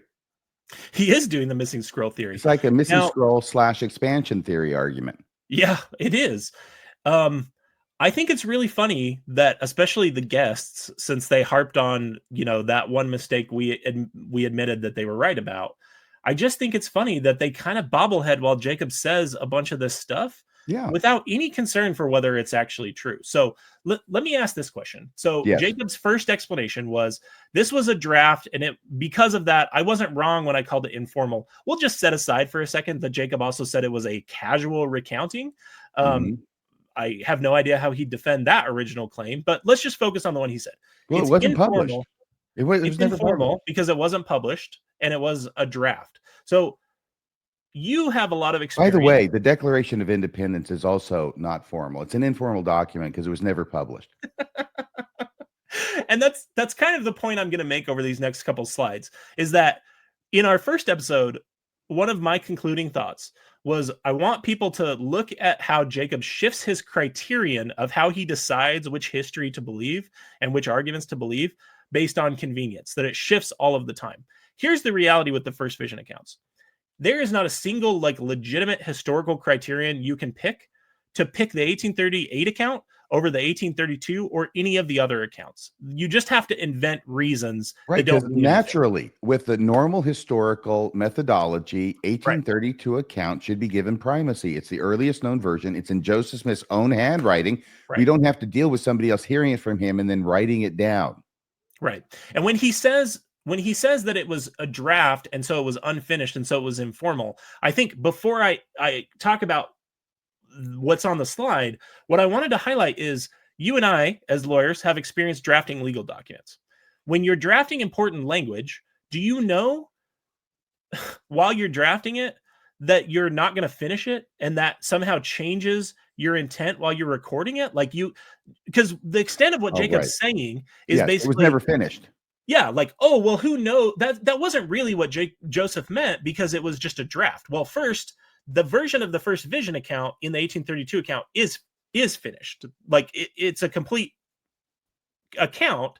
It just doesn't finish the rest of the history. It's like about a 6-page draft or something like that. People can look it up on the Joseph Smith papers. My point is that when you want to understand a text, you have to understand the intent of the author. And the intent of the author doesn't change based on what happens with that particular passage that's drafted later down the road. That's just really silly thinking. Yeah. Do you agree with So me in on other that? words, Or do you Joseph understand what Smith, I'm... when he's writing this out in his own handwriting, already has it in mind that this isn't going to lead to anything. I'm just sort of doodling away here in my spare time. Yeah, because he had so much time to just waste and make up versions of the first vision account, right? At the beginning, I mean, his preface to the 1832 account sounds pretty formal, that he's writing it down now and he wants to make an account of all the wonderful things and miraculous experiences that God has given to him. Exactly. So that claim that it's informal or it's a draft doesn't mean anything, right? We can just set that aside. So let's look at the next reason Jacob gave, which you had on the slide. If you'll pull that back up, he says that the 1832 account is more condensed. So what I did is I pulled from the Joseph Smith papers, the 1832 account and the 1838 account. So that's what's displayed on the slide. That You looks might pretty be dense thinking- to me. You might be thinking, hey, look, one of them is more condensed. And you may be wondering, well, Jacob Hansen said that the 1832 account is more condensed. So RFM, which version do you think is the longer one on the left, 1832 or 1838? Hey, wait a second.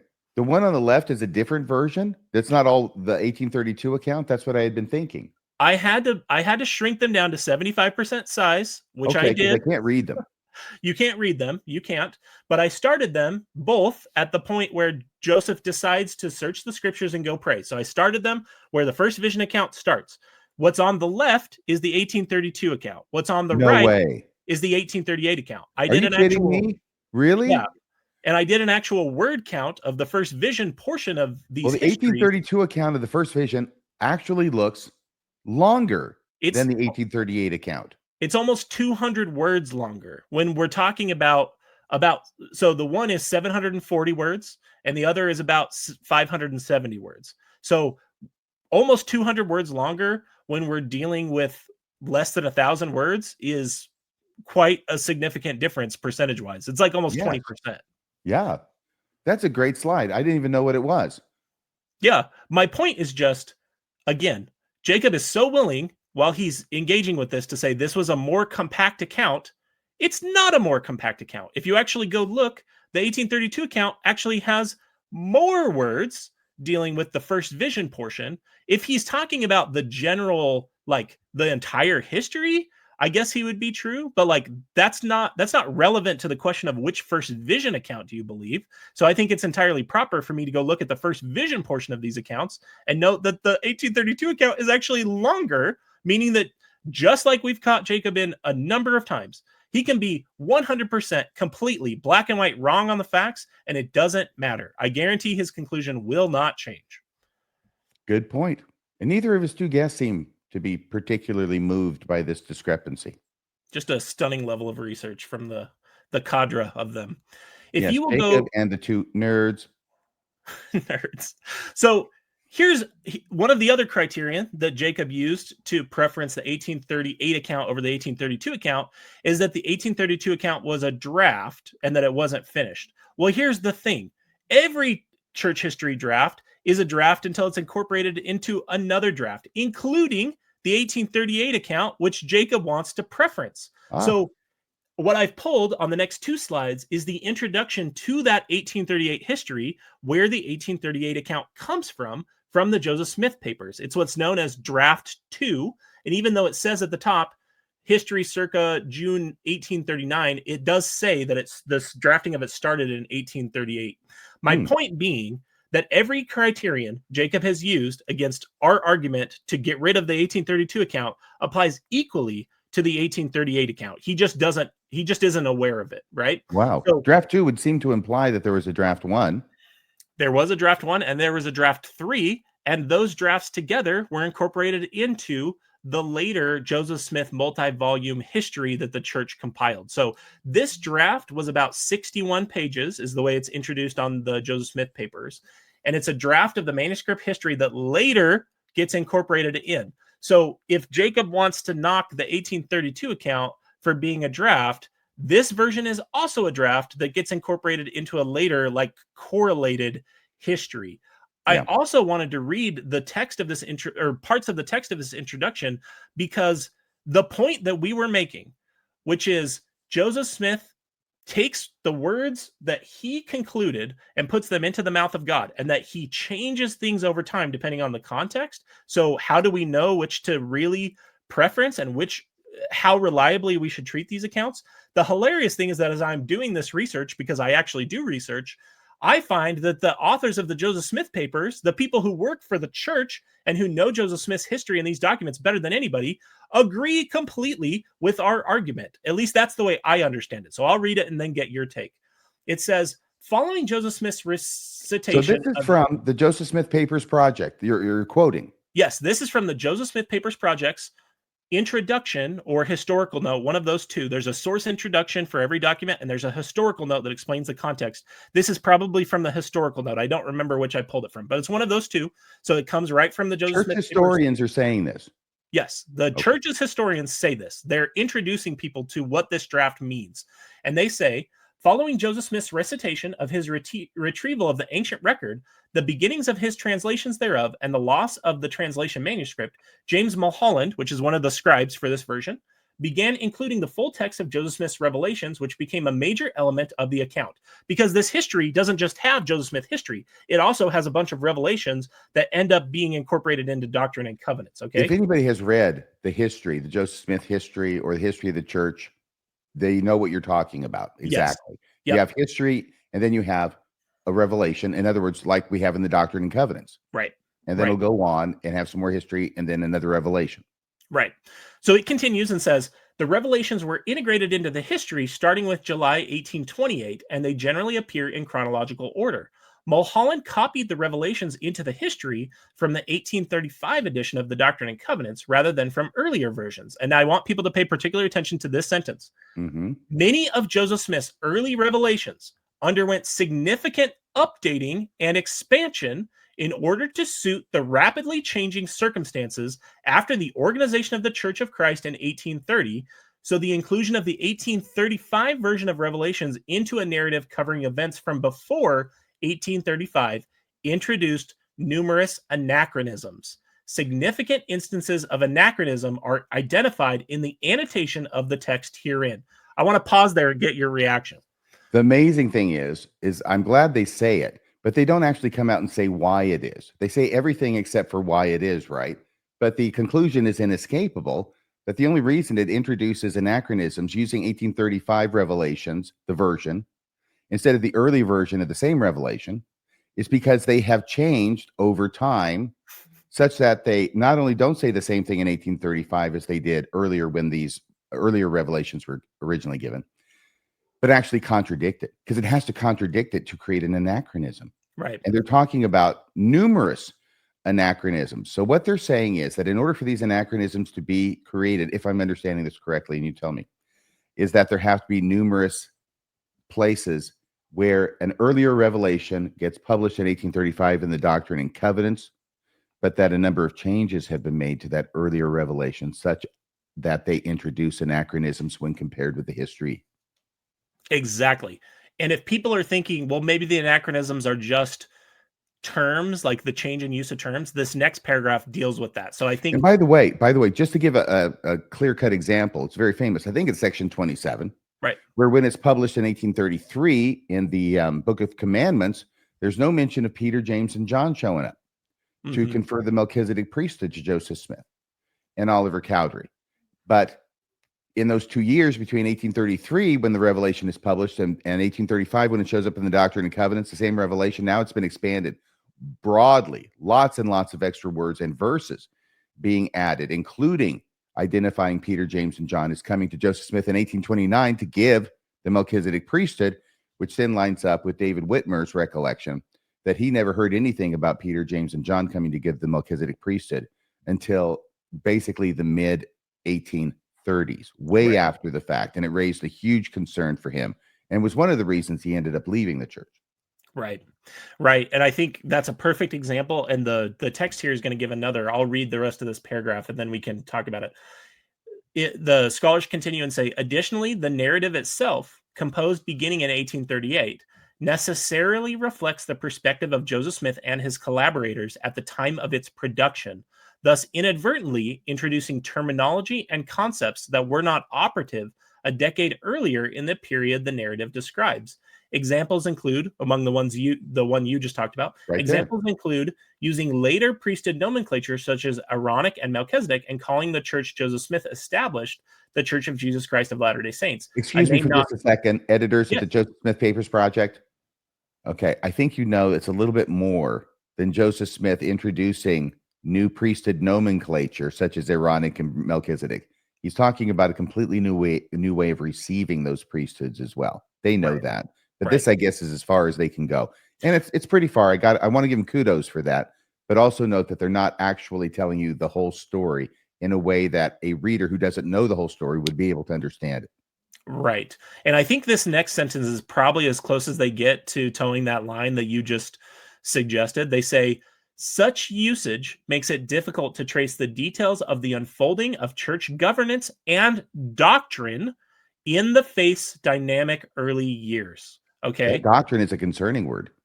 Yeah. So I already can see the response coming if Jacob responds to this, which I really don't care.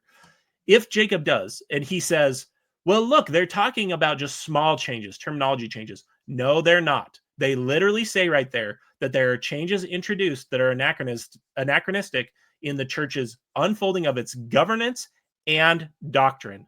Wow. Now, to come back, I know that people can sometimes get lost in the weeds. To come back to what the entire argument was, our entire argument was, how do I know that the 1838 account is what I should believe and that what I should treat literally as the church has demanded since at least since Gordon B. Hinckley raised the stakes on the first vision?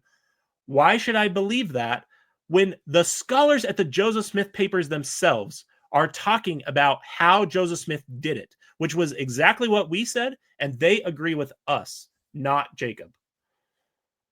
Well, maybe Jacob can paraphrase what the Mormon historians say here to find a way around it. I'm sure they can. To just drive the point home one more time, if you'll go to the next slide, I'll just read the emphasized text here. I'll skip that top paragraph, but people can pause and read it if they'd like. This is their conclusion. They say, the manuscript itself was a dynamic text. Amended this is the history, the 1838 history, the official correct. history. They're talking about this history. The manuscript itself was a dynamic text, amended at several times by various scribes. Revisions made in the hand of James Mulholland at the time of inscription or shortly after are included in the transcript herein.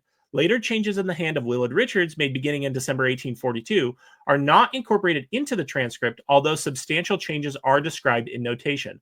Thus, the transcript of Draft 2 presents the history in an early stage before changes were made by Richards and others. My point being, Jacob tried to use the argument that the 1832 account is a draft and isn't finished, and that's why you don't have to believe it, but you can take the 1838 account to the bank. The 1838 account suffers from the exact same problems. There is no historical criterion that you can use here to choose the one over the other. And that's fine if Jacob just wants to say, because of my spiritual experience or because of my faith, I accept the 1838 account. That's fine. But he needs to fly under his true colors and admit that he's just accepting to preference that account rather than the others based on faith. Very good. Awesome.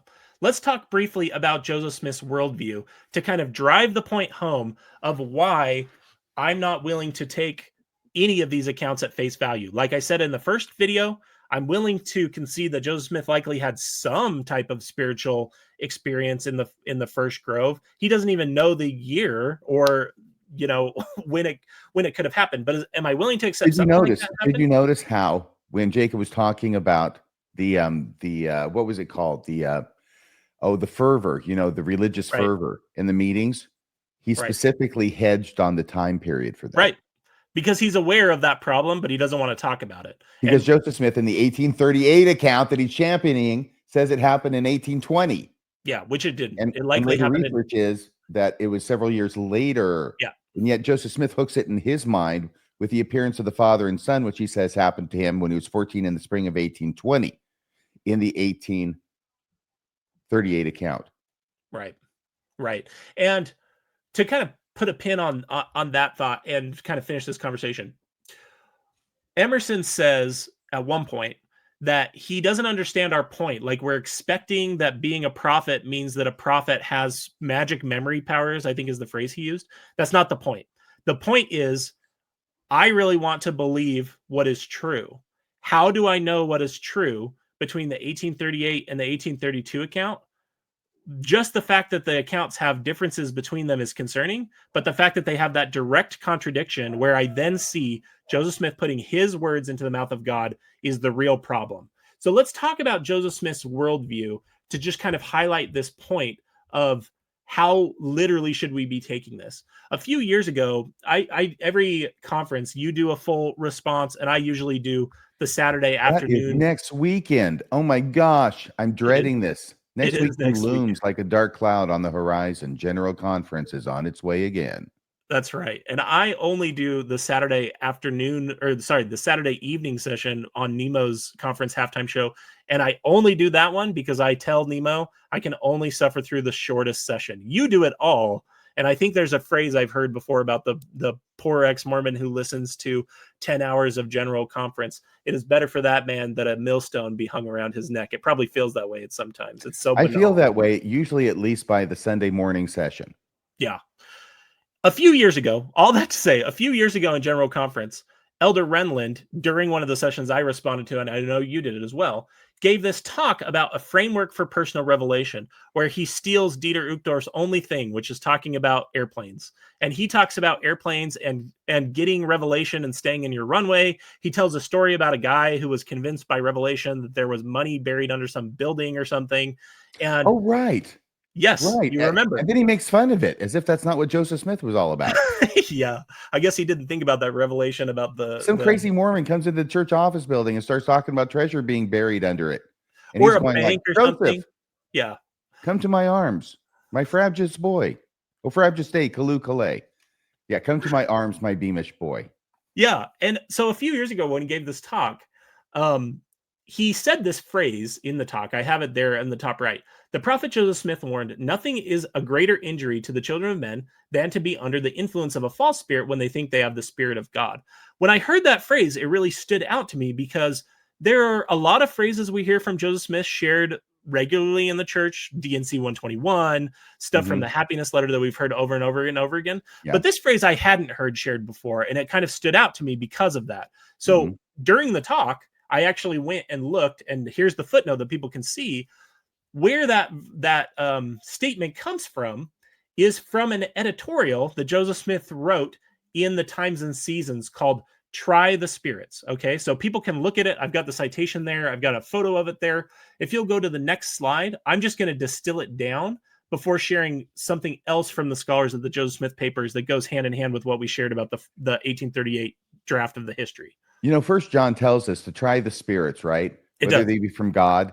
And then everybody, including Joseph Smith here, but he's not alone, trying to figure out, okay, what does this mean? And how do we try these spirits in some kind of concrete way that's always going to work? And they always come up short because they never come up with any kind of test that's close to foolproof.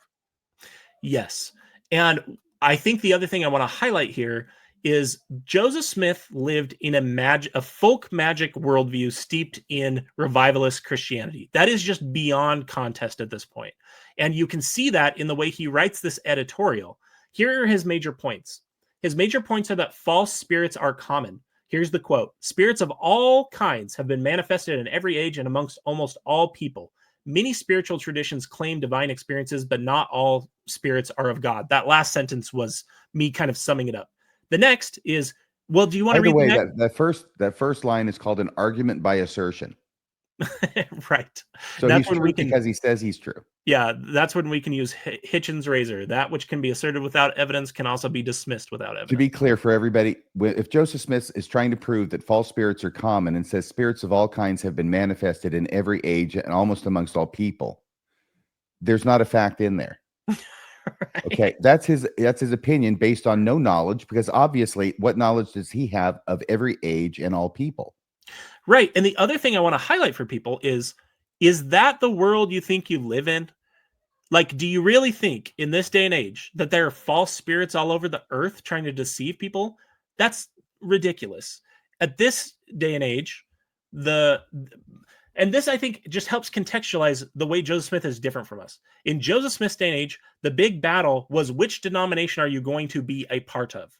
The battle today is more amongst secularism, agnosticism, or atheism, and religious belief at all, or supernatural belief at all. And so that's one of the things I want to highlight from this, is that Joseph Smith lived in a world where he needed to speak out against these common false spirits and how to determine a false spirit from a true one. That's literally the point of the editorial. Try the spirits. And that is a theme that Joseph Smith returns to time and time again during his prophetic ministry. But it's very, very important back in New Testament times, as well as all times, to be able to try the spirits when you're dealing with a charismatic religion, because we believe this is true. We know this is true. We know Mormonism is true, but there's these other people out here who believe other things, and they claim spiritual experiences in believing those other things. Well, obviously true spirits cannot be leading them to a false religion like a non-Mormon religion. Therefore, we got to come up with this framework so that we can explain away why it is that other people join other religions under the guise of a spiritual manifestation. Those are the false spirits. So we got to figure out, how do we know the true spirits from the false spirits? Ultimately, it's always going to come back to the true spirits are going to lead you to what it is you already believe, right? I.e. Mormonism. Right. False spirits will lead you out. Right. That's exactly right. And so people can see the rest of kind of his argument to help people avoid those false spirits, right? So he teaches that human discernment is inadequate. He says no man can do this without the priesthood and having a knowledge of the laws by which spirits are governed. So that obviously is suggesting the revelation about the handshakes and how you detect false spirits from true spirits, right? Even a revelation in the Doctrine and Covenants deals with detecting false spirits. Yeah. My wife tells me that when she was a child, she would get so anxious about the potential of being deceived by a false spirit. She would stay up at night and like read and try and memorize that test, because she doesn't have a great memory. At least she didn't. Well, I can never keep it straight. It's so confusing. It's the pull my finger test, isn't it? Yeah, and it's the so spirit ridiculous. shows up and identifies itself as an angel from God. You say, here, pull my finger. Yeah. And if he can pull your finger, if he's a spirit from God, he will say, no, I'm not going to pull your finger. But Satan will try and pull your finger, but he won't be able to. That's how you know it's Satan, right? Right. Well, I guess I do remember it. You've got it down. He also talks about how creeds and emotions are unreliable tests. That last one, emotions being unreliable tests, is about the funniest thing I've ever heard, coming from Joseph Smith, seeing how Mormons usually defend their faith and belief today. He says, try the motions and actions of an eternal being by a thing that was conceived in ignorance, a cobweb of yesterday, meaning that human-made doctrines are insufficient to test any divine thing. Last, the priesthood is the only reliable authority. Christ ascended into heaven and gave gifts to men, apostles, prophets, the discerning of spirits. the idea being that only those with divine authority can accurately discern the spirits. If you'll go to the next, we have a few more examples. Do you want to read those? Yeah. Divine authority, or if you know the test, because interestingly, that handshake test doesn't mention anything about authority in it. That's true. So try the spirits. Examples of false spirits. The Irvingites, this is quoting from the article by Joseph Smith. The Irvingites, organized by women with twitchings and incoherent utterances, contrary to scripture and order. That's the quote.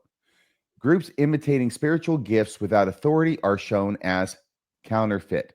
Yeah, absolutely. They're real spirits. They're just false spirits. Yeah, and he really, really harps on a competitor religious movement that was started by, I think, Joanna Southcott. It'll talk about it in the next slide when we look at the introductory note. But he's really highlighting how you can tell a false religious movement by one that is led by or allows to be led by women, because Paul condemns that outright. That's what he means by saying groups imitating, or that's what I meant summarizing by saying groups imitating spiritual gifts without authority are shown as counterfeit. And when he says at the end of the quote, contrary to scripture and order, he's saying that that any religious movement that allows women to lead and prophesy is obviously false, because Paul said that would be false. So Mormonism's issue with women and women being in authority dates clear back to Joseph Smith. Sorry, Michelle Stone. If Joseph Smith had come up with the idea, I bet he would have thought it was great. Yeah. Do you want to read the last examples there? Yeah, I do. Latter-day examples. Now Joseph Smith is going to show. He's going to show what some of this knowledge of the priesthood and the laws, right, relating to priesthood actually are. And when you find out what they actually are and how easy it is to tell whether something's from heaven or from hell, you'll be astonished. Latter-day examples. One man pursued a ball, Joseph Smith writes. One man pursued a ball. I think it's like a floating ball. It's zipping around. Like it's an not a orb. beach ball or anything, right? Like a spirit orb. Like a spirit orb, like a will-o'-the-wisp. One man pursued a ball until he came to a precipice when he jumped into the top of a tree.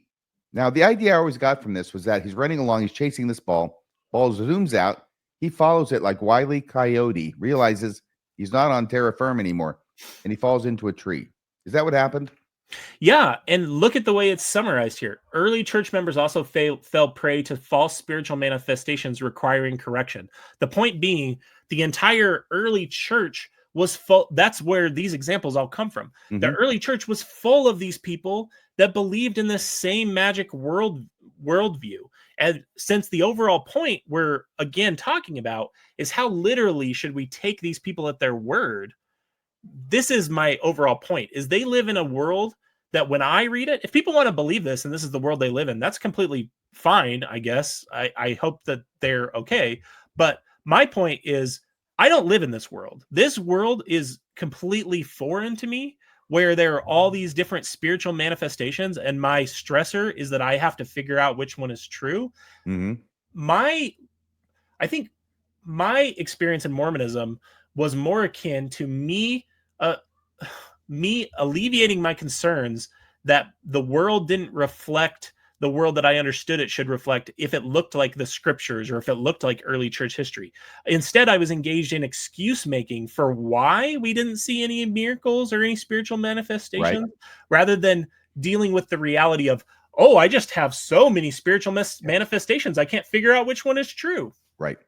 This is a huge insight into the difference in the church in Joseph Smith's day versus after Joseph Smith's day, and certainly today, right? Back then, they had so many spiritual experiences, they have to figure out which ones are true. Today, you have to try and explain why it is you don't have spiritual experiences anymore.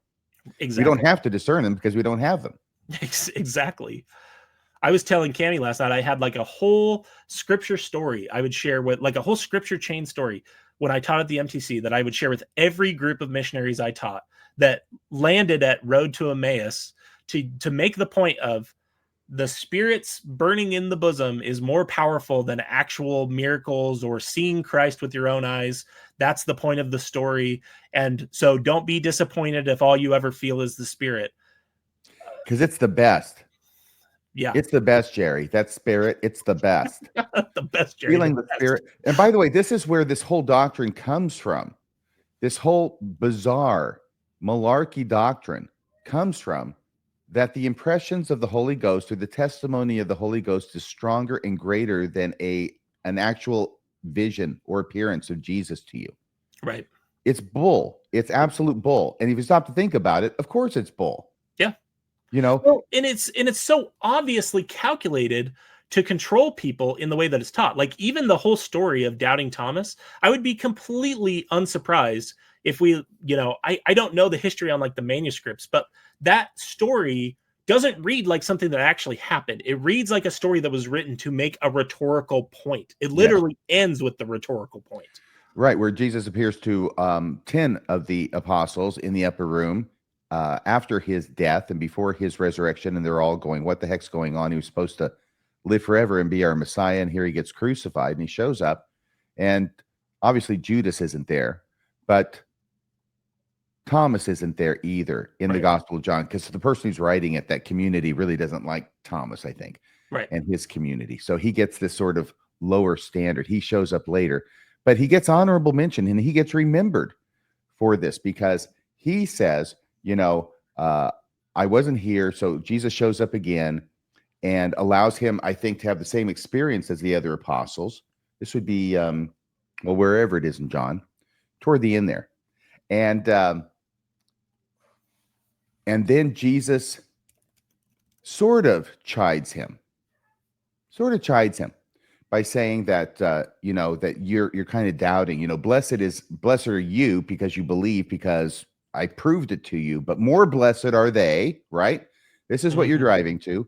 More blessed are they who don't actually see me, but just have faith in me. This is like a statement that you can almost tell is made later in church history, just like this new doctrine in Mormonism of the Holy Ghost being stronger than a personal appearance, as far as testimony goes, developed later on in its history.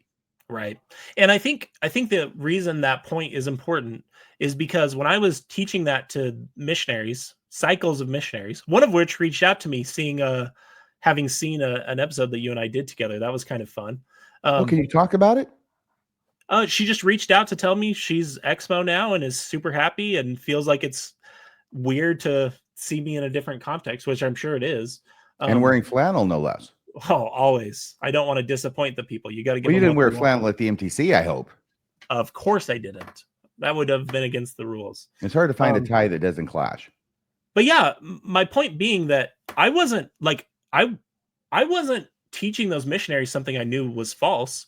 I was, as much as possible, trying to convince and assuage my own concerns as I was trying to give them a way to how to deal with it. I wasn't knowingly being dishonest or manipulative. My point is just look at the excuse making that I engaged in and how different it is to expect no miracles or no spiritual manifestation beyond a feeling compared to the reality that Joseph Smith thought we lived in, to come back to the points on the slides. It's as if Joseph Smith believed in a demon haunted world. He did. So he says this, okay, because he knows a glorious personage, he writes, with sandy colored hair, told her husband not to travel more than 100 miles, contradicting prior revelation. Now, there's two strikes against this angel right now. First is he's got sandy colored hair, because Joseph Smith is going to say, aha, not a real angel, okay, because that's the wrong hair. There's actually another place. I don't know if it's in the same article, but he mentioned it in response to another person saying they had an angelic ministration and this is what they looked like and this is what they were wearing. And Joseph Smith says, no way, that's not the clothes they wear in heaven. Except he says that's not the kind of dress, right? That's a not different the dress story. that they wear in heaven. Yep. All right. So it's like King's X all the time. If you say something to me that I want to reject, that an angel told you, well, I've got a whole bag of tricks I can draw from. Wrong hair, wrong clothes, and this angel here gave away the fact it was a false angel by contradicting a prior revelation. I think probably one that Joseph Smith had given to her husband to go on a mission. It was over 100 miles away. So she says, hey, this angel shows up to me and says, no, don't go. And he says, what color is the angel's hair? Oh, sandy colored hair. Aha. not a real angel, Joseph says. And when you start putting these together, you start going, my gosh, this sounds kind of childish. It doesn't really sound prophetic. So here's the last one. Nothing, and this is Joseph Smith writing again, nothing is a greater injury to the children of men than to be under the influence of a false spirit when they think they have the Spirit of God. I think that was on the previous slide. It was. That was, was the quote that Renland quoted. Oh, very good. Then you write, spiritual deception is deeply harmful and must be guarded against through proper channels. Is that what Renland said then? That's the point of what he's saying is, okay. Because remember, he was talking about that individual that like broke into a bank or a place where he worked or the church office building or something and was going to like dig a hole in the floor. Yeah. So he's making the point, I guess, similar to the point Joseph Smith's making, that there's all these types of spiritual influences that are going to influence you and you've got to be real wary. I think the more compelling issue for our time, our day and age, is are there spiritual manifestations at all? Not are there so many that we've got to figure out which ones come from Jesus and which ones do not come from Jesus. Yeah, chapter 7 of the Book of Moroni in the Book of Mormon has a list of all the spiritual gifts. It looks like it could or may not have been, cribbed from, I don't know, 1 Corinthians, but looks pretty similar. Has all the spiritual gifts, right? But it also tells us that if you don't have these spiritual gifts in your church, these are signs of the true church in Moroni 7. If you don't have them, that means you're in apostasy. Mm-hmm.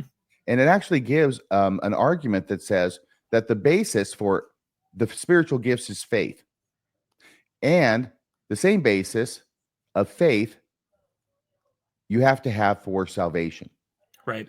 So the basis of spiritual gifts is faith. Basis of salvation is faith, which means if you don't have the spiritual gifts, you don't have the faith that's necessary for salvation. Therefore, if you don't have spiritual gifts in your church, you're damned.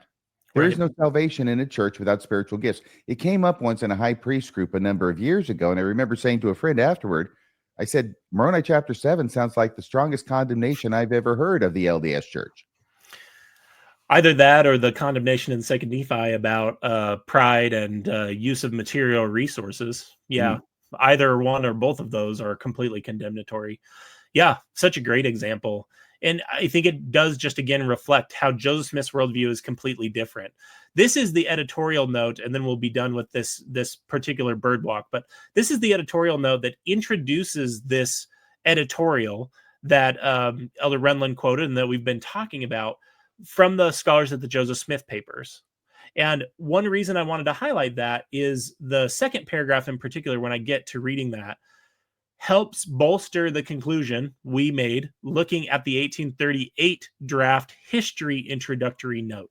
I want people to see that our take on Joseph Smith and how literally to take some of the things he says is, I think, very strongly signaled to be pretty appropriate based on the historical method, based on what the scholars the church employs say. So there's an introduction in the first paragraph. Do you want to read that? And then I'll read the second paragraph. Okay, the April 1st, 1842 issue of the Times and Seasons included a lengthy article titled, Try the Spirits.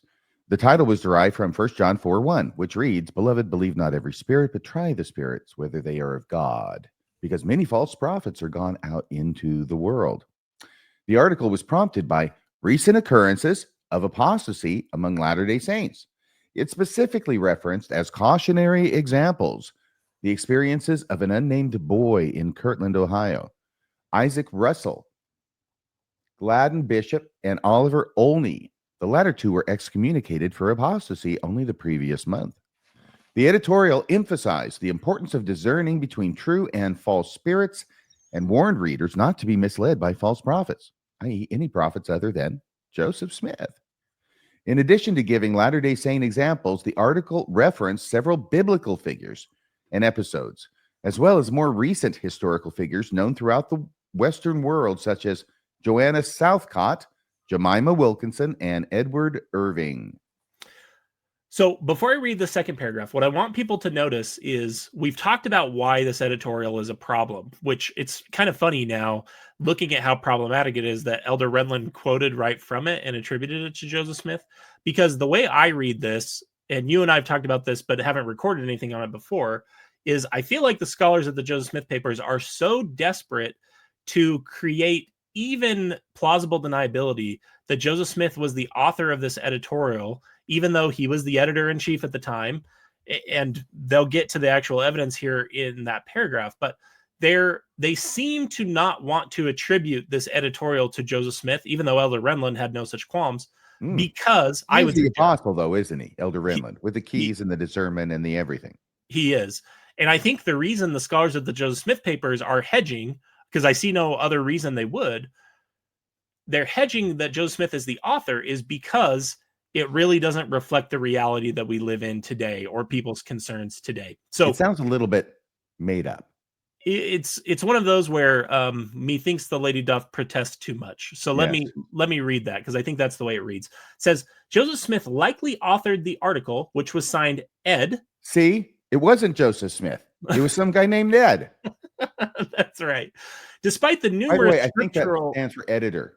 It stands for editor, and he was the editor during this period. And literally on the front page, it says Joseph Smith, editor. Okay. In any other circumstance, this is why I'm suggesting methinks the lady doth protest too much energy is what's behind this, is because in any other circumstance, unless there were a problem with what's in that editorial, there is no reason to think anyone but Joseph Smith wrote it. And if it helped the church, you can be damn sure that they wouldn't raise these quibbling points about whether Joseph Smith actually wrote it. It did occur to me some time ago. This is the apologist angle. Anything published in a church periodical with Joseph Smith as the editor that's bad. He didn't author it. Somebody else was in charge. He was off playing golf or something. But if they like it, then they don't even raise the issue. That's Joseph Smith all the way. Exactly. So this, I think, is very important. It says, despite the numerous scriptural references and quotations, it does not appear that the author consulted the Bible when drafting this editorial. Many of the quotations conflate multiple verses or provide slightly inaccurate chapter or verse citations. Okay, listen, everybody. Listen, everybody, really carefully. I'm going to ask you to go back a bit. Yeah. Because this is talking about an article written by Joseph Smith. And see, I'm not trying to give this away, but so people can understand the connection as you're reading through it. See if this doesn't sound like they're describing the author of the Book of Mormon. Exactly. Do you want me to read that line again? Please. Despite the numerous scriptural references and quotations, it does not appear that the author consulted the Bible when drafting this editorial. So there are numerous scriptural references and quotations, but without referring to the Bible. Right. They're in the head of Joseph Smith, ready to be drawn upon.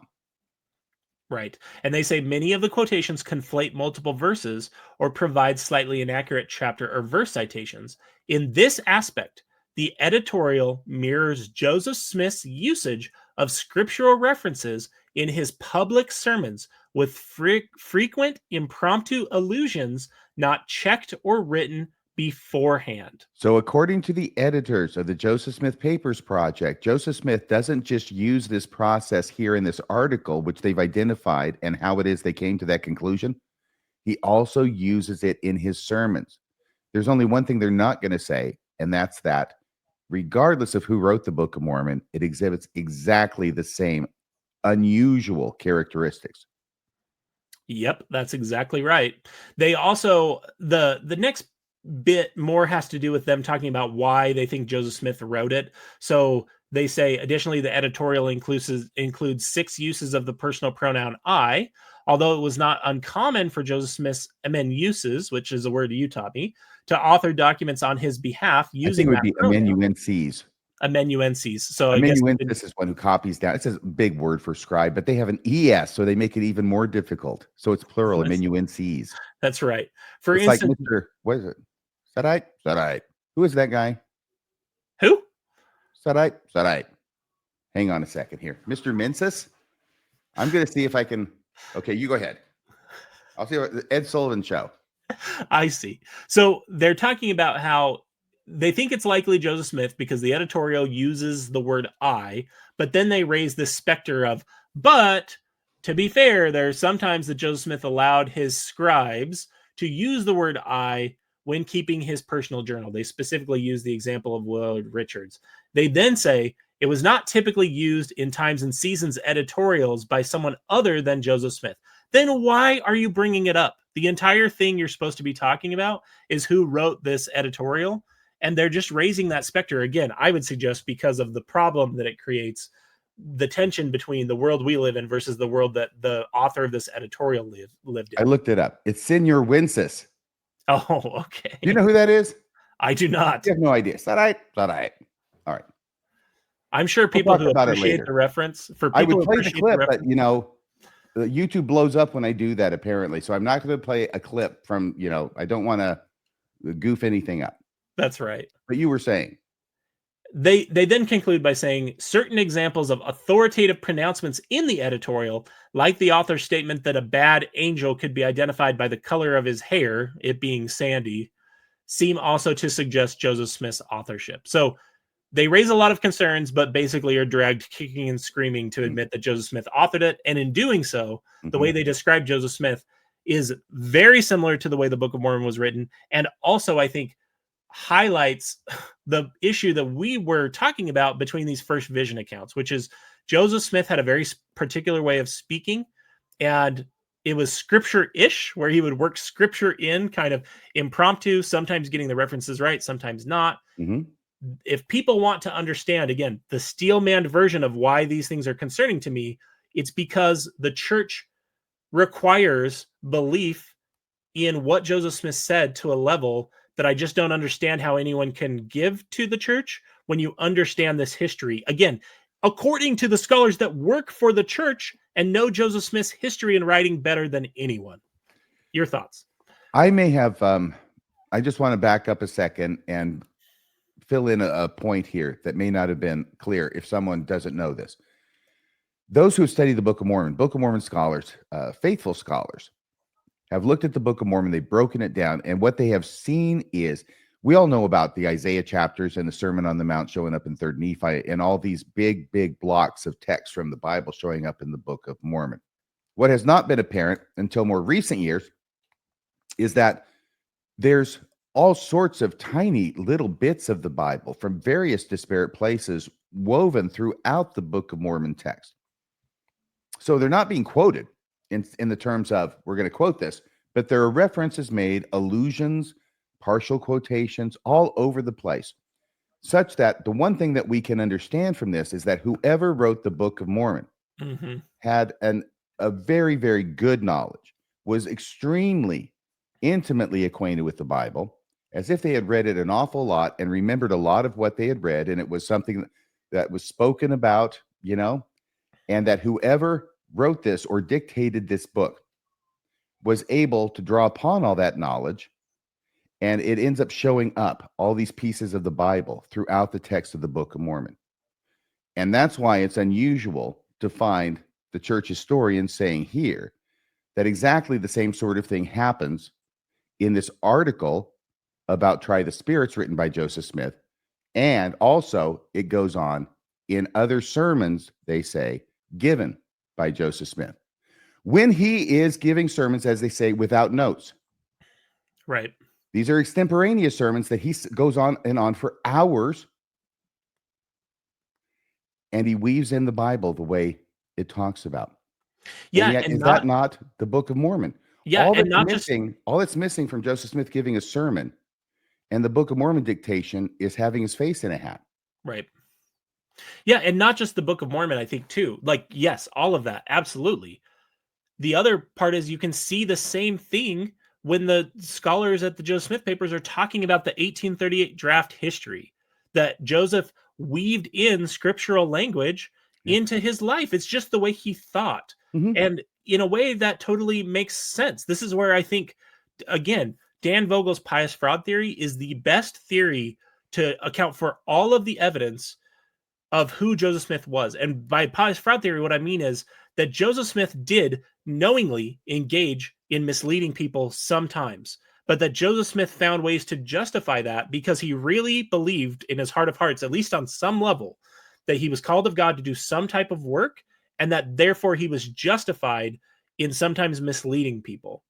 That's what Dan means by the pious fraud theory. And for me, I think it's the best theory I've ever seen to account for everything I understand about Joseph Smith. Well, Jacob Hansen is the perfect illustration. He is the smoking gun on the pious fraud theory because that's exactly what Jacob Hansen is doing. It's what all of us do as Mormons.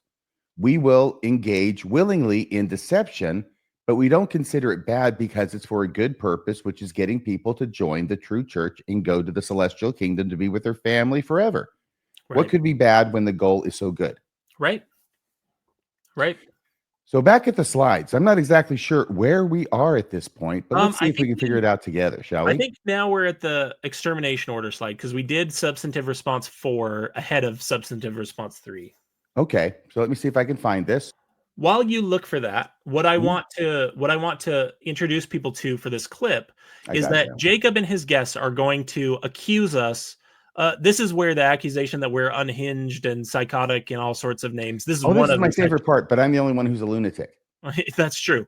This is one of the parts where they insult us because their interpretation of our argument on the Missouri Mormon War and the Extermination Order was justification. They literally say, "I don't think you realize how unhinged you sound justifying this." So I went back again to the transcript, and before we play this, I want people to know that because I thought we tried to do a good job of saying we're not saying that the Missourians were in the right or that the Mormons were in the wrong.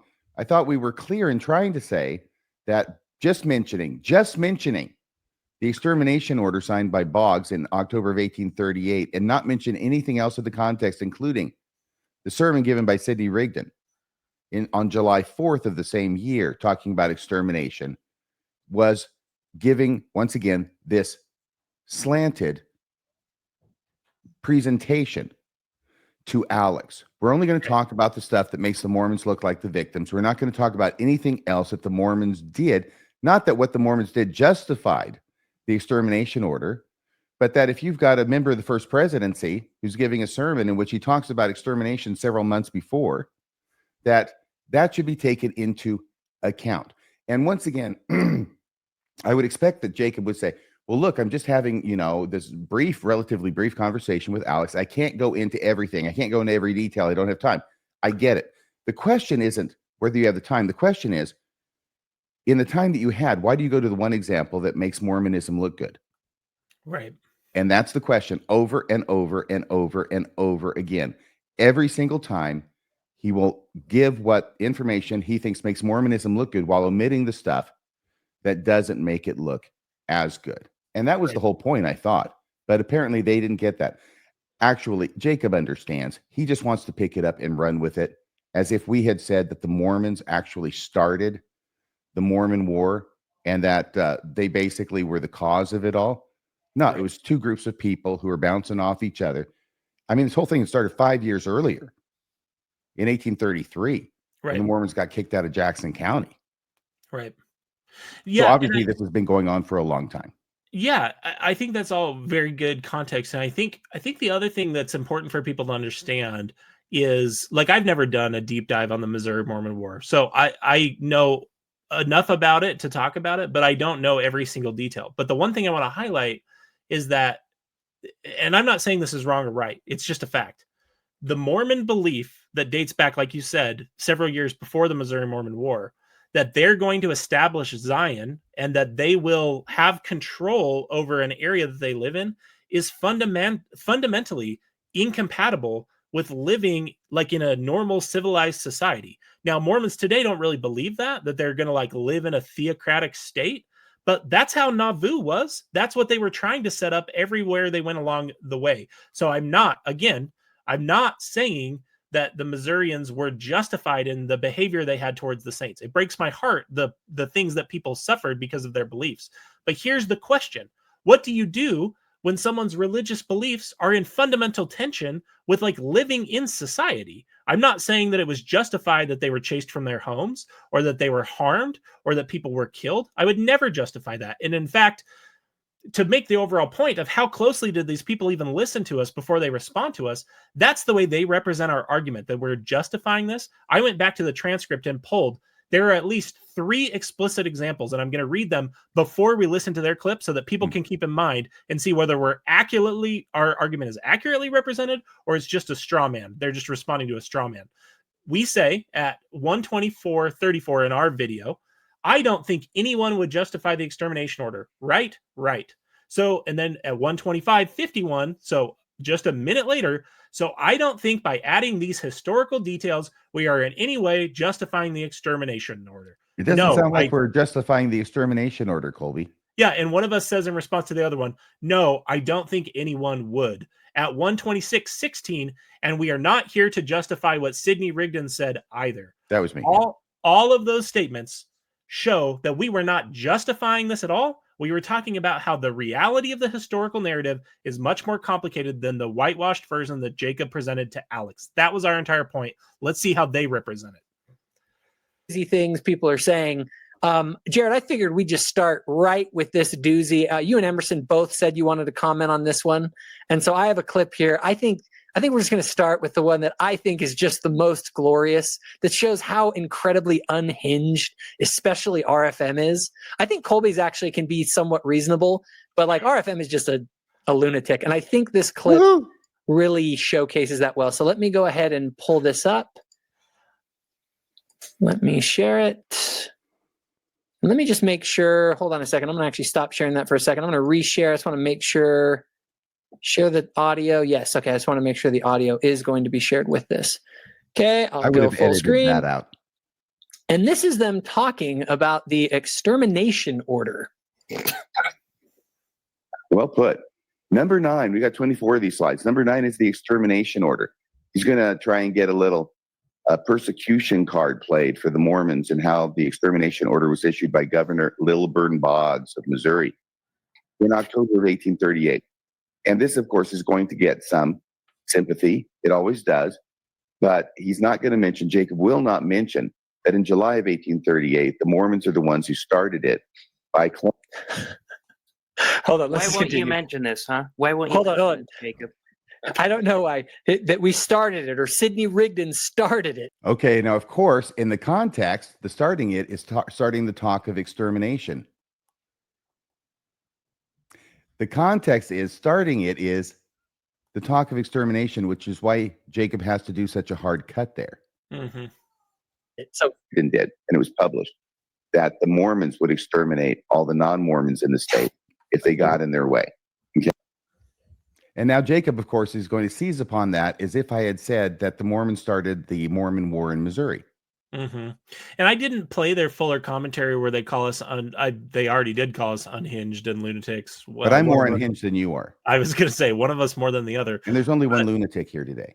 The reason I didn't play the full clip is because they are quite literally responding to a straw man. We'll play what we actually said on the next slide. Before you do, the one thing I wanted to note is that they also make a big deal about how the way you had cut Sidney Rigdon's statement left off the very next sentence. Oh, right.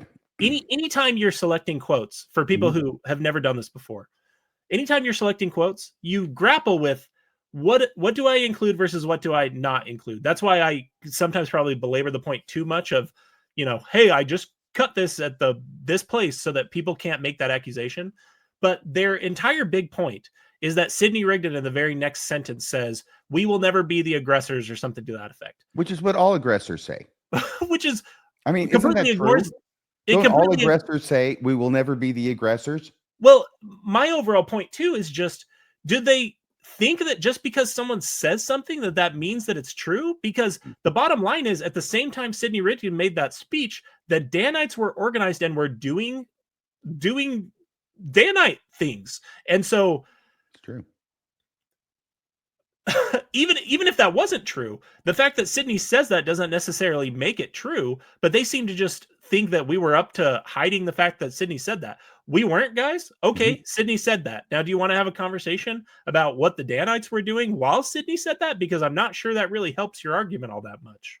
No, because we didn't bring it up. They didn't clip it, so he's not going to respond to it. Once again, this is the same thing he's doing with our show as he did to Alex about Mormonism. Just in reverse. He's not going to give you the information that will prove he's wrong, even though he knows it. Right. He'll wait for the other side to bring it up. And then if he is going to deign to address it, then he will have his fallback position. Right. Well, Joseph Smith wasn't involved in the in the Danites. There's nothing bad in Joseph Smith's church history that Joseph Smith was ever involved in, according to the apologist, just so you know. Right. He was never there when all the bad stuff was going down. So here is what we really said. Yeah, you put this together. That's right. And it actually has some of that tape from the transcript you read there. If you bring to the table. So I don't think by adding these details, we're in any way justifying the extermination order. I don't think anyone would. I don't think anyone would justify the things, the horrors and abuses that the Saints suffered leaving Missouri. You're still muted, so I'm just going to keep talking. God damn it. No. Hopefully I'll remember to come back and edit that. If not, we'll get a surprise. But and we're not here to justify what Sidney Rigdon said either. Right.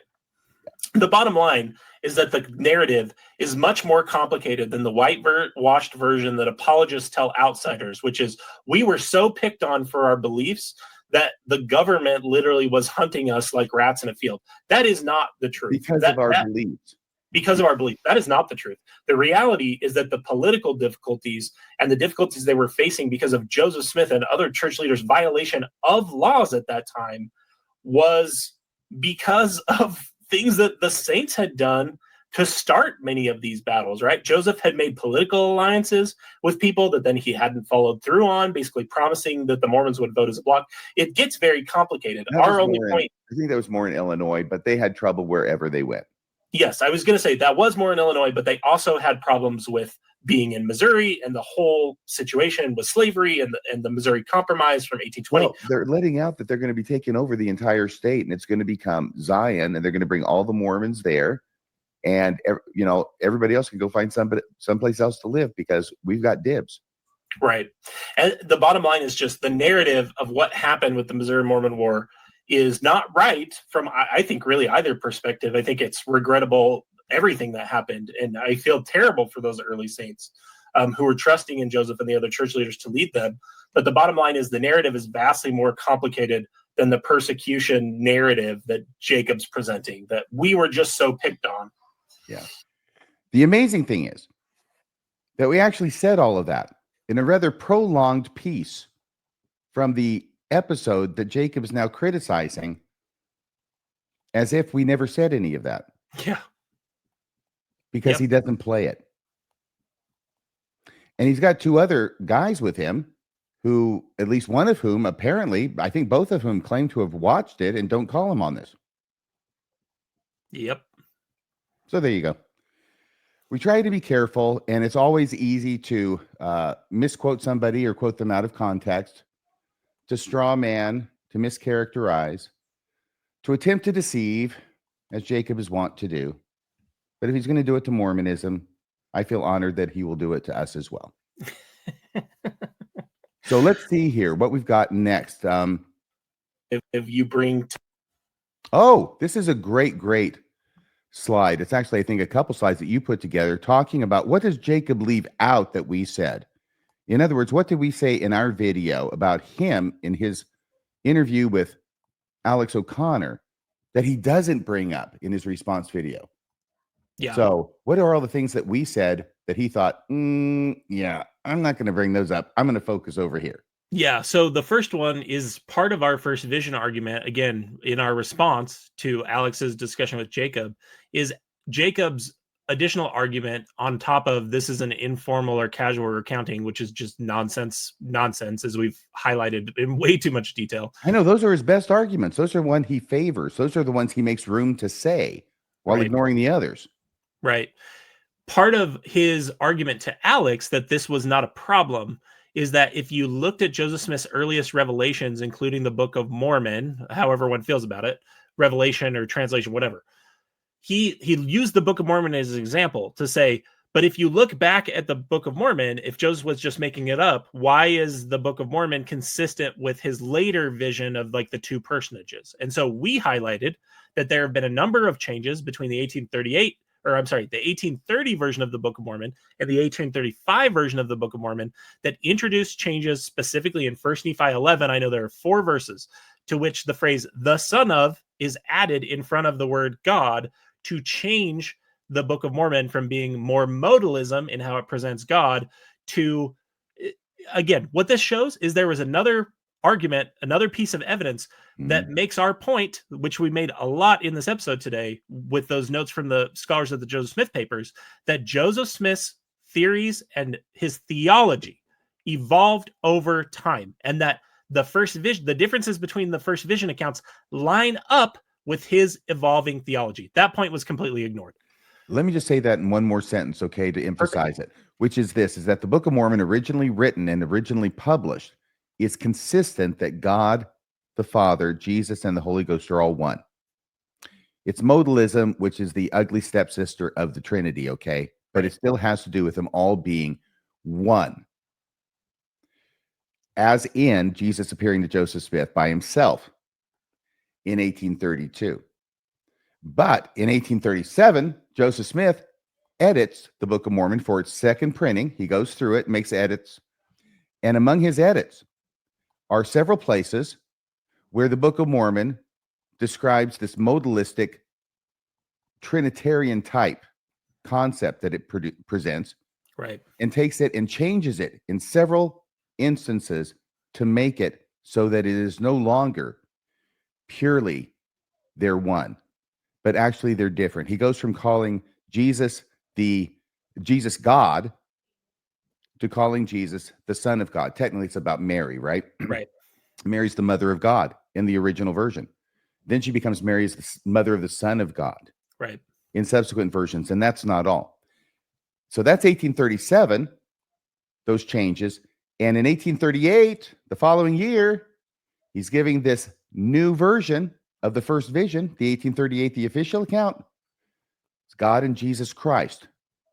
So that's a mapping and an overlay that we can see a trajectory and a development of Joseph Smith's theology concerning God, and whether God is one or whether God is composed of separate beings, God the Father and Jesus Christ.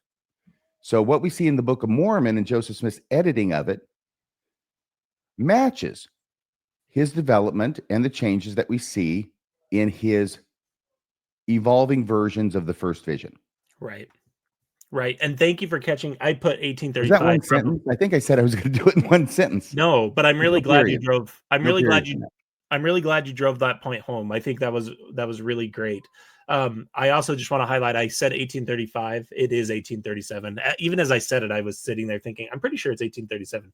So thank Book you of for Mormon's that. 1837 changes. Yes, I think I was thinking of the first edition of the Doctrine and Covenants when I typed it out. There's a lot of dates to keep track of, and you do a good job. Yeah, but I appreciate correction because I'm not a tool. Okay. The next one was how even apologetic institutions show Jacob overrepresented Nahum. So again, we did a more in-depth response to the evidence of Nahum, working right from Scripture Central and from things that were published by other apologists about what the evidence of Nahum actually was. For a brief reminder, Jacob told Alex that Nahum is in the right place, the right time, and it's a burial site. None of those things are true. If you actually go look at what even other apologists say, it's not a burial site. People can go look at that. That's the key. It's what the apologists say. We're not talking about critics. The apologists say that Jacob is wrong and that he misrepresented Mormonism and the Book of Mormon and the state of the evidence in favor of the Book of Mormon on 3 counts dealing with the same issue.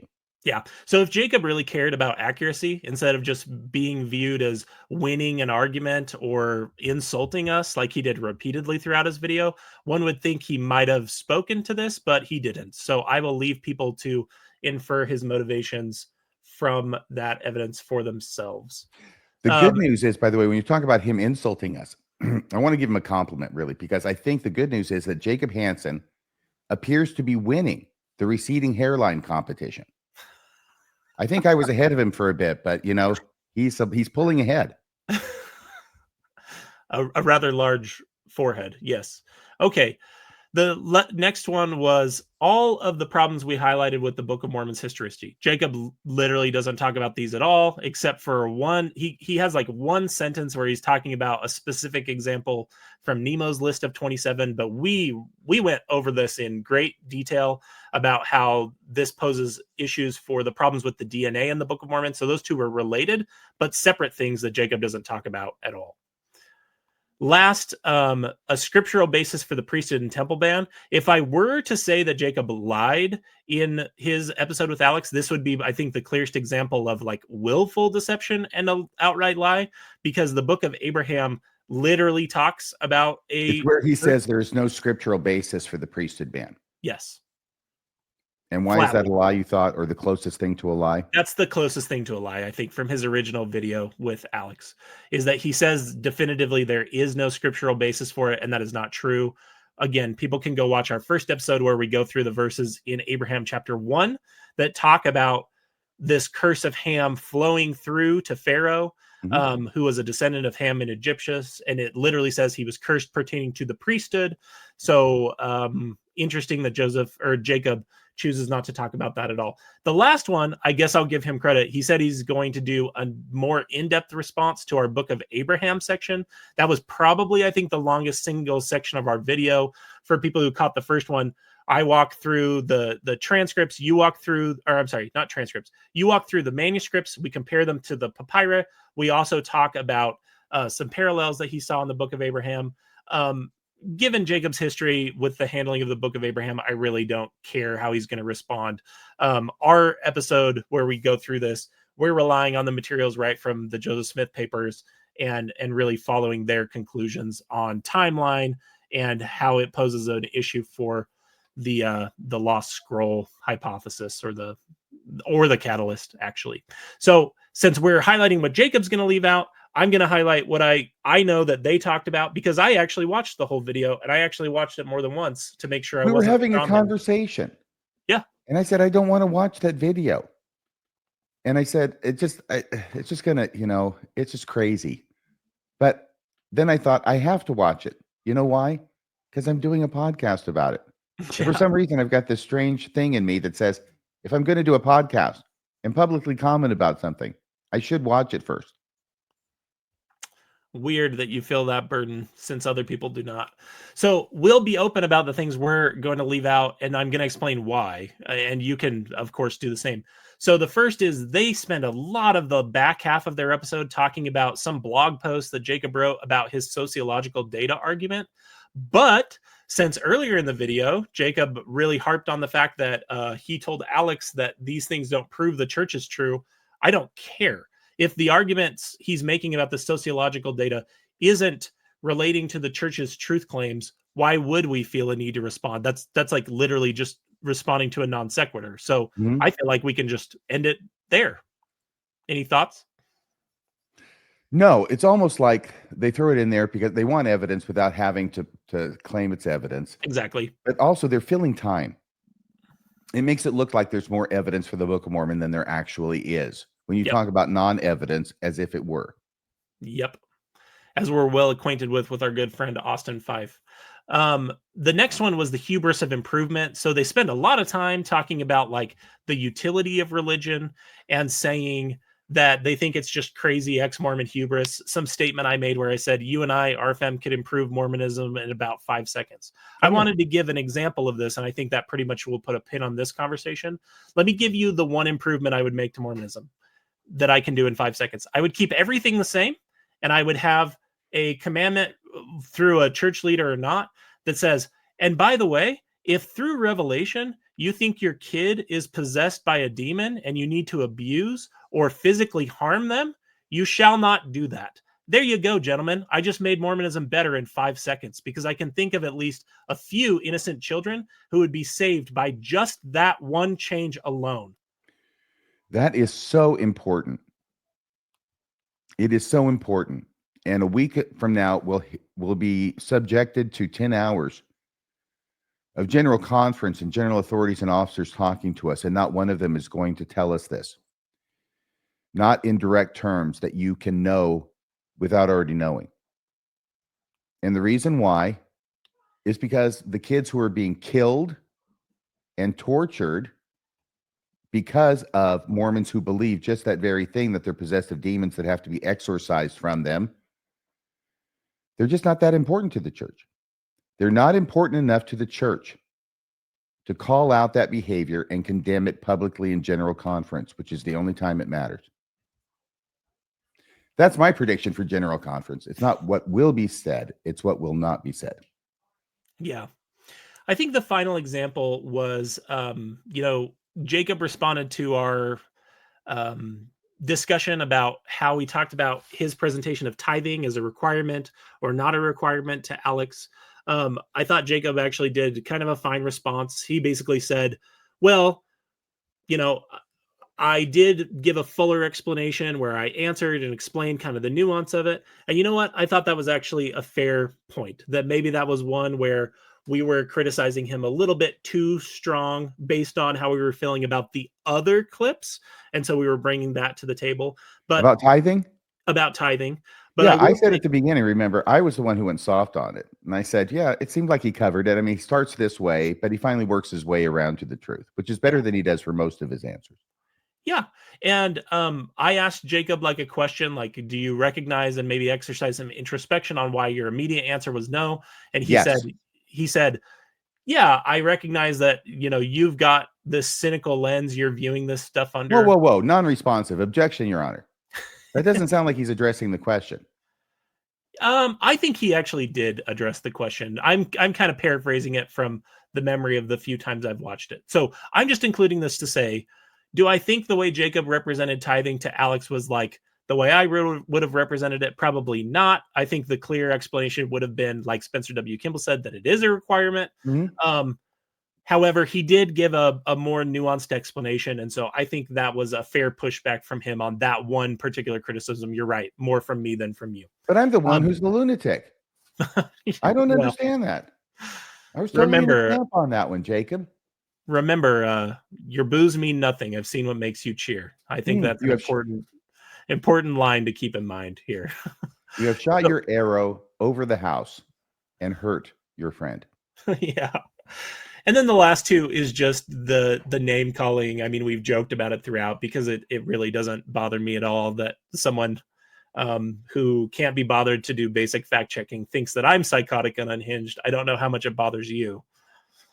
Well, he's got a 5 on his video filter to smooth out the lines on his face. So that's why he ends up looking kind of like a mannequin. And why it is that, when Coach makes those videos of him where it's just his face and, the mouth moves, that it ends up kind of looking like he really does because he has so many filters on. It's hard to tell the difference between the two, really. So I agree with you that we don't do any name calling. I eschew name calling, especially when it comes to Jacob Hansen. I love it. And then I think the accusation overall that the only reason we've reached these conclusions is because we're cynical. I mean, people can make whatever decision they want. I would just point out that our commentary is more substantive in that we are often going to resources. We're playing the full clips as often as we can for time to allow them to speak for themselves. Meanwhile, Jacob's attributing words to me I never said that other people said. And I think it just kind of shows what is cynical and what is just a legitimate methodology for uncovering facts and the truth. Did we get to the part where he calls us psychotic? I don't know that we played it. And nitpicking? Psychotic, nitpicking, lunatics, unhinged, all of the above. Let me see here. Well, darn it. Okay. So let me go ahead and put this up here. All right. Yeah. We should have played that. I mean, that's what the whole name of the show is. Anyway, if you are, these are comments that had been made on Reddit, I think. And really, really intelligent people there. And I apologize, I don't have the name of this person. I think I cut off the first part of the comment to read this, but I have a couple of them that I thought were great. It goes like this. And this is talking about Jacob on Alex O'Connor's show and how Jacob performed. If you are 1% off in hundreds of little navigational decisions on a journey, you can wind up 100% off course and not be able to clearly see how you got there. And this is what people like Jacob, apologists and church leaders rely on.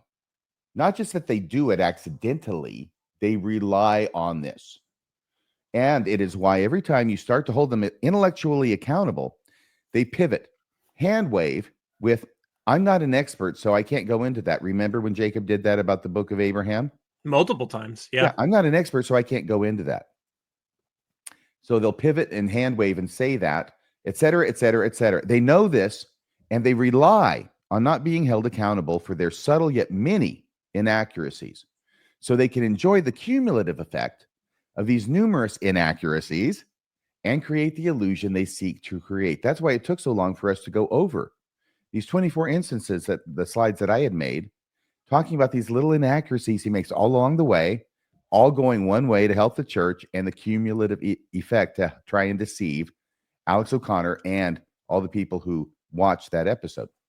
In the end, if the interviewer isn't able to, or is unwilling to, hold Jacob to a high level of intellectual honesty on everything he claims, even the small details, then he will continue to keep the conversation moving and keep the discussion on topics shallow, so he can continue to get away with doing what he does, using subtle but consistent dishonesty, evasiveness, mistruths, and a host of logical fallacies to create the illusion and facade of legitimacy. Just my 2 cents. What do you think about that comment, Kolby? Oh, it's a wonderful comment. And I think it really highlights what we've been saying all along is I know my methodology when I do interviews with you or anyone else, and I know it's your methodology too. It's one of the reasons I'm glad we've partnered on as many episodes as we had, is I don't want to land any blow against the church that isn't fair, because my bias, even as recent as 3 or 4 years ago, was to be a completely believing member of the church. So this idea that people become critics just because of their bias is nonsensical, because most of the people who criticize the church are former members of the church that had the bias to believe in the church, not to disbelieve in the church. Imagine how strong the evidence has to be to overcome the bias that you and I had that the church was true. Right. I also really like the last sentence in the first paragraph, talking about the cumulative effect of all these inaccuracies and mistakes. Again, whether they're misstatements, deliberate or not, doesn't matter. I feel like when I approach this space, it's because I really want to talk about the evidence and what I think happened, what I think really happened. I don't need to win any of these particular battles to not believe in the church. I could agree with everything about Joseph Smith's life that Jacob believes and still not believe in the church, just based on its contemporary problems or its problems with race in the priesthood. Mm-hmm. And I just think they ignore that so often. And I think, exactly like this person says, that's why we did this first episode, was to highlight the cumulative effect, the snowball effect, the log rolling that happens with the truth from the apologetic standpoint. I also think the criticism, and then I'll be done. I also think the criticism that we are nitpicking is insane to me, because I don't share their allergy to accuracy. I'm willing to admit when I've made a mistake. Why aren't they? Good point. I think the problem that you raise, I have phrased this way. The church is on a double bind. It really can't win, because if Joseph Smith was not a true prophet, then the leaders of the church today are not true prophets. Right. I think we all understand that. The double bind that they're in is that if, on the other hand, Joseph Smith was a prophet, then they're really not prophets today, because they're completely different.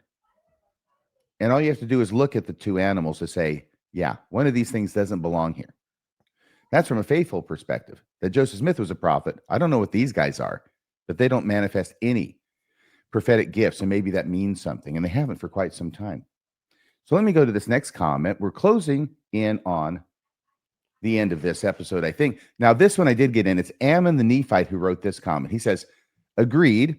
I think he, that's Jacob, takes advantage of the fact his interviewer, that's Alex, doesn't have the knowledge or will or time or a combination of some or all of those to call him out on subtle yet very important lies of omissions, distortions, errors, etc. And so he can get away with doing what apostles often do in their interviews: use subtle dishonesty to create the illusion that Mormon beliefs are in some way reasonable, when in reality, this is not the case. In the same way that Larry King didn't have the specific knowledge or time to call out Gordon Hinckley's mistruths/lies and hold him accountable to observable reality and thus create the illusion of an honest interview, Jacob does the same thing. This kind of slippery person has to have someone that calls out all the little lies. That's where Kolby and I come in, the ex-Mormon psycho lawyers from hell. This kind of slippery person has to have someone that calls out all the little lies, distortions, omissions, etc. Because with things like this, the devil really is in the details. And a bunch of small and seemingly innocent distortions can result in the end journey being way, way off course. Your thoughts about that comment? Yeah, I love the gist of that comment in that it's talking about, I think, why we did this exercise in the first place, and why, again, we are doing these corrections for the record and going in depth on the First Vision stuff and on the Missouri Mormon War stuff as much as we did, is because we really do care about accuracy. And if what we said is inaccurate, and what we actually said, not just a straw man version, then I would expect a correction and welcome a correction. I wanted to share this quote from Thomas Paine because I think it kind of will be my concluding thought after that comment. I understand there's some people who actually think you're kind of like Thomas Paine. Is that true? Oh, you're funny. Thomas Paine. Don't leave me hanging. You gotta say why. I gotta say why. Go ahead. Well, apparently AI, some form of AI. What form of AI is this? So I built a Chat GPT bot based on my Reddit post history. I also have a Chat GPT bot which I've fed every piece of legal work I've ever done. Really? Mm-hmm. Okay, and so apparently Kolby most resembles of all people that AI knows about, or I guess that'd be a lot of them. Who's that guy? Thomas Paine. Yes, it likens you to Thomas Paine. Your passion. It was unswerving devotion to the truth and pursuing what you see as the truth, come what may. Well, it was Thomas Paine with a blend of Christopher Hitchens, which I'm sure people who've listened to us talk before are not surprised at all that Hitchens is behind me. Now that you've shared me and embarrassed me and put me No. This is a one-way street on the embarrassment avenue. I actually first asked the same bot who it would associate as a historical figure with Radio Free Mormon, and it chose Mark Twain, and it says witty, sharp, irreverently intelligent, and deeply American in his tone and method. Twain was a master satirist who used humor not just to entertain, but to expose the absurdities of power, religion, and social convention. RFN does the same, but with more footnotes. Thank you very much, and thank you for abbreviating it there. You're welcome. There's about all the compliments I could take from a computer. This is what they're doing. This is the rise of the machines. This is the buttering up stage. They say all sorts of nice things about you, so you won't notice they're taking control. You know what? Having seen how rational most humans are these days, I'm ready to roll the dice with the machines, I think. Open the fucking pod bay door, Al. I may have to leave that in. I'm sorry. Sometimes I get confused. It's not Mormonism After Dark. It's the morning after Mormonism After Dark, and I'm still having a hangover. I apologize for the F-bomb. Are we done here, sir? Is there anything else you want to say before we shuffle off this mortal coil? I think you had one more clip you wanted to play, unless you don't. Oh, damn. Yes, I did. Now, this isn't a clip. Everybody will be glad to hear that. I just wanted to say this, okay? What Jacob is having when he has an interview one-on-one with a guy like Alex O'Connor, who really doesn't know all the ins and outs of Mormonism, and who can expect him to be? My gosh, it's a lifetime's pursuit. Just ask Dan Vogel. You know what I mean? That's how complicated it is. So, but what Jacob is doing is he's having the equivalent of what we do in court when we have an ex parte hearing in front of a judge. An ex parte means the other party's not there. You're going in asking for emergency relief generally because it's an ex parte hearing. And it's something that has to happen. It has to happen quick. You don't have time to get the other party there. That's usually the idea in an ex parte hearing. Now, the rule is this, is that when you are talking to the judge as an attorney, you have a duty that's called a duty of candor to the tribunal, which means you don't lie to the judge. Okay? It's very basic. You don't lie to the judge as a lawyer. And you don't try and deceive the judge as a lawyer.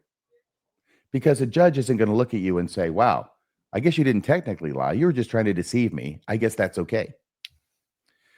When you are, and that's with the other lawyer present, though. That's all the time. Right. If you are in a position where you are coming before the judge on your own, like Jacob is coming before Alex, and there's no other attorney there, like you or me, to set him straight or to give the other side of the story to Alex.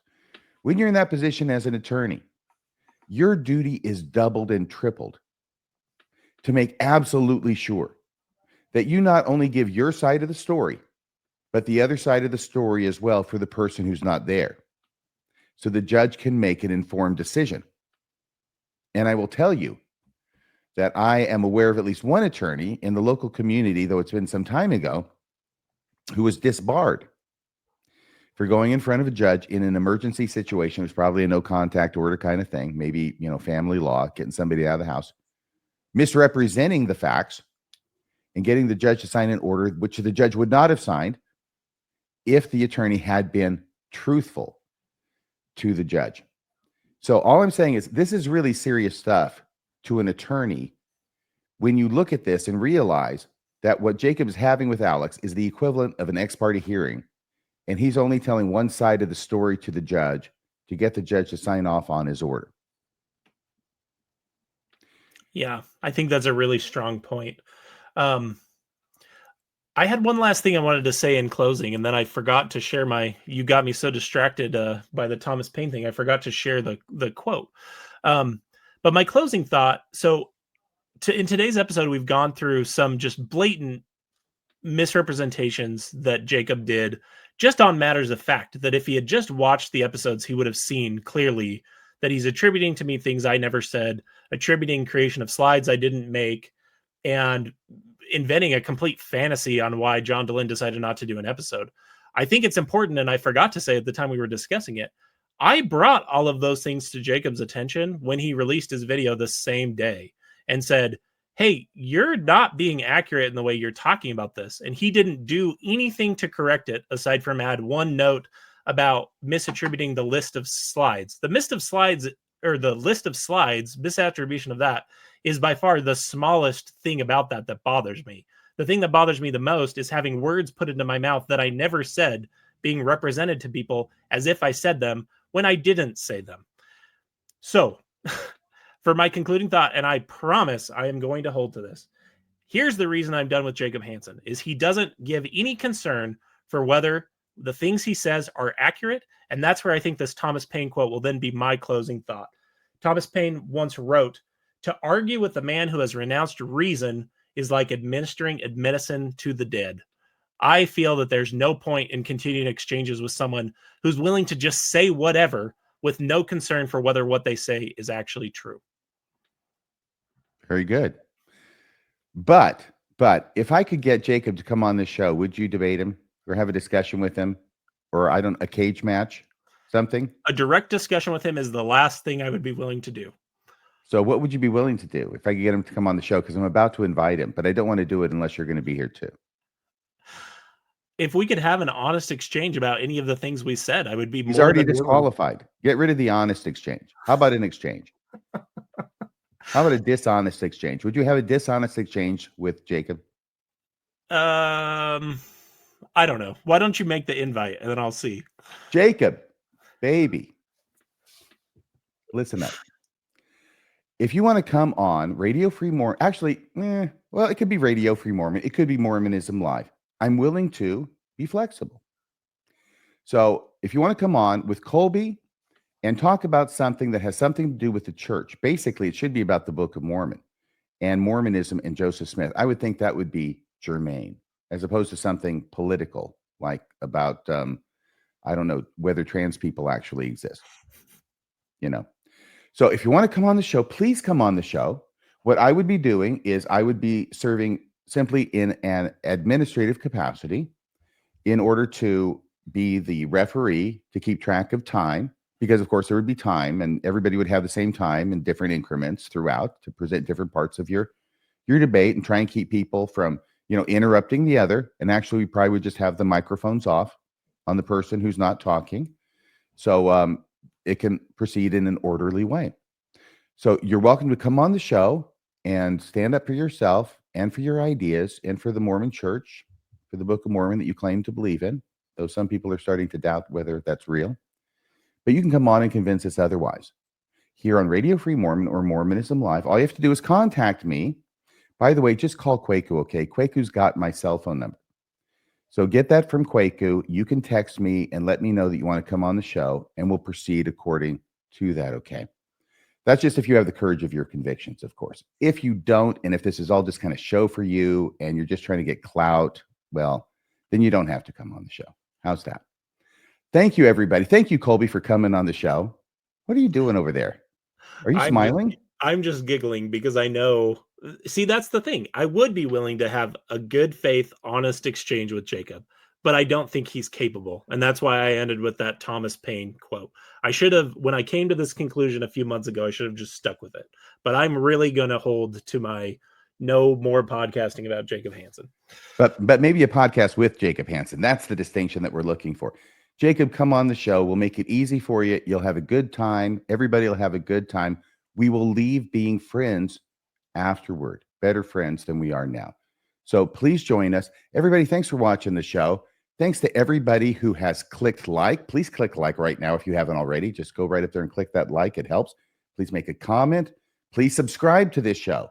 And thanks to everybody who's gone the extra mile, gone to radiofreemormon.org, click the donate button and made a donation. $5 a month is all I ask. If you make it a monthly continuing donation, that would be optimal. Thank you so much to all of you who donate to the show. Your donations do keep Radio Free Mormon broadcasting behind enemy lines. Well, Kolby, that's about all for tonight. Thanks again. Until next time, everybody. This is Radio Free Mormon, signing off the air.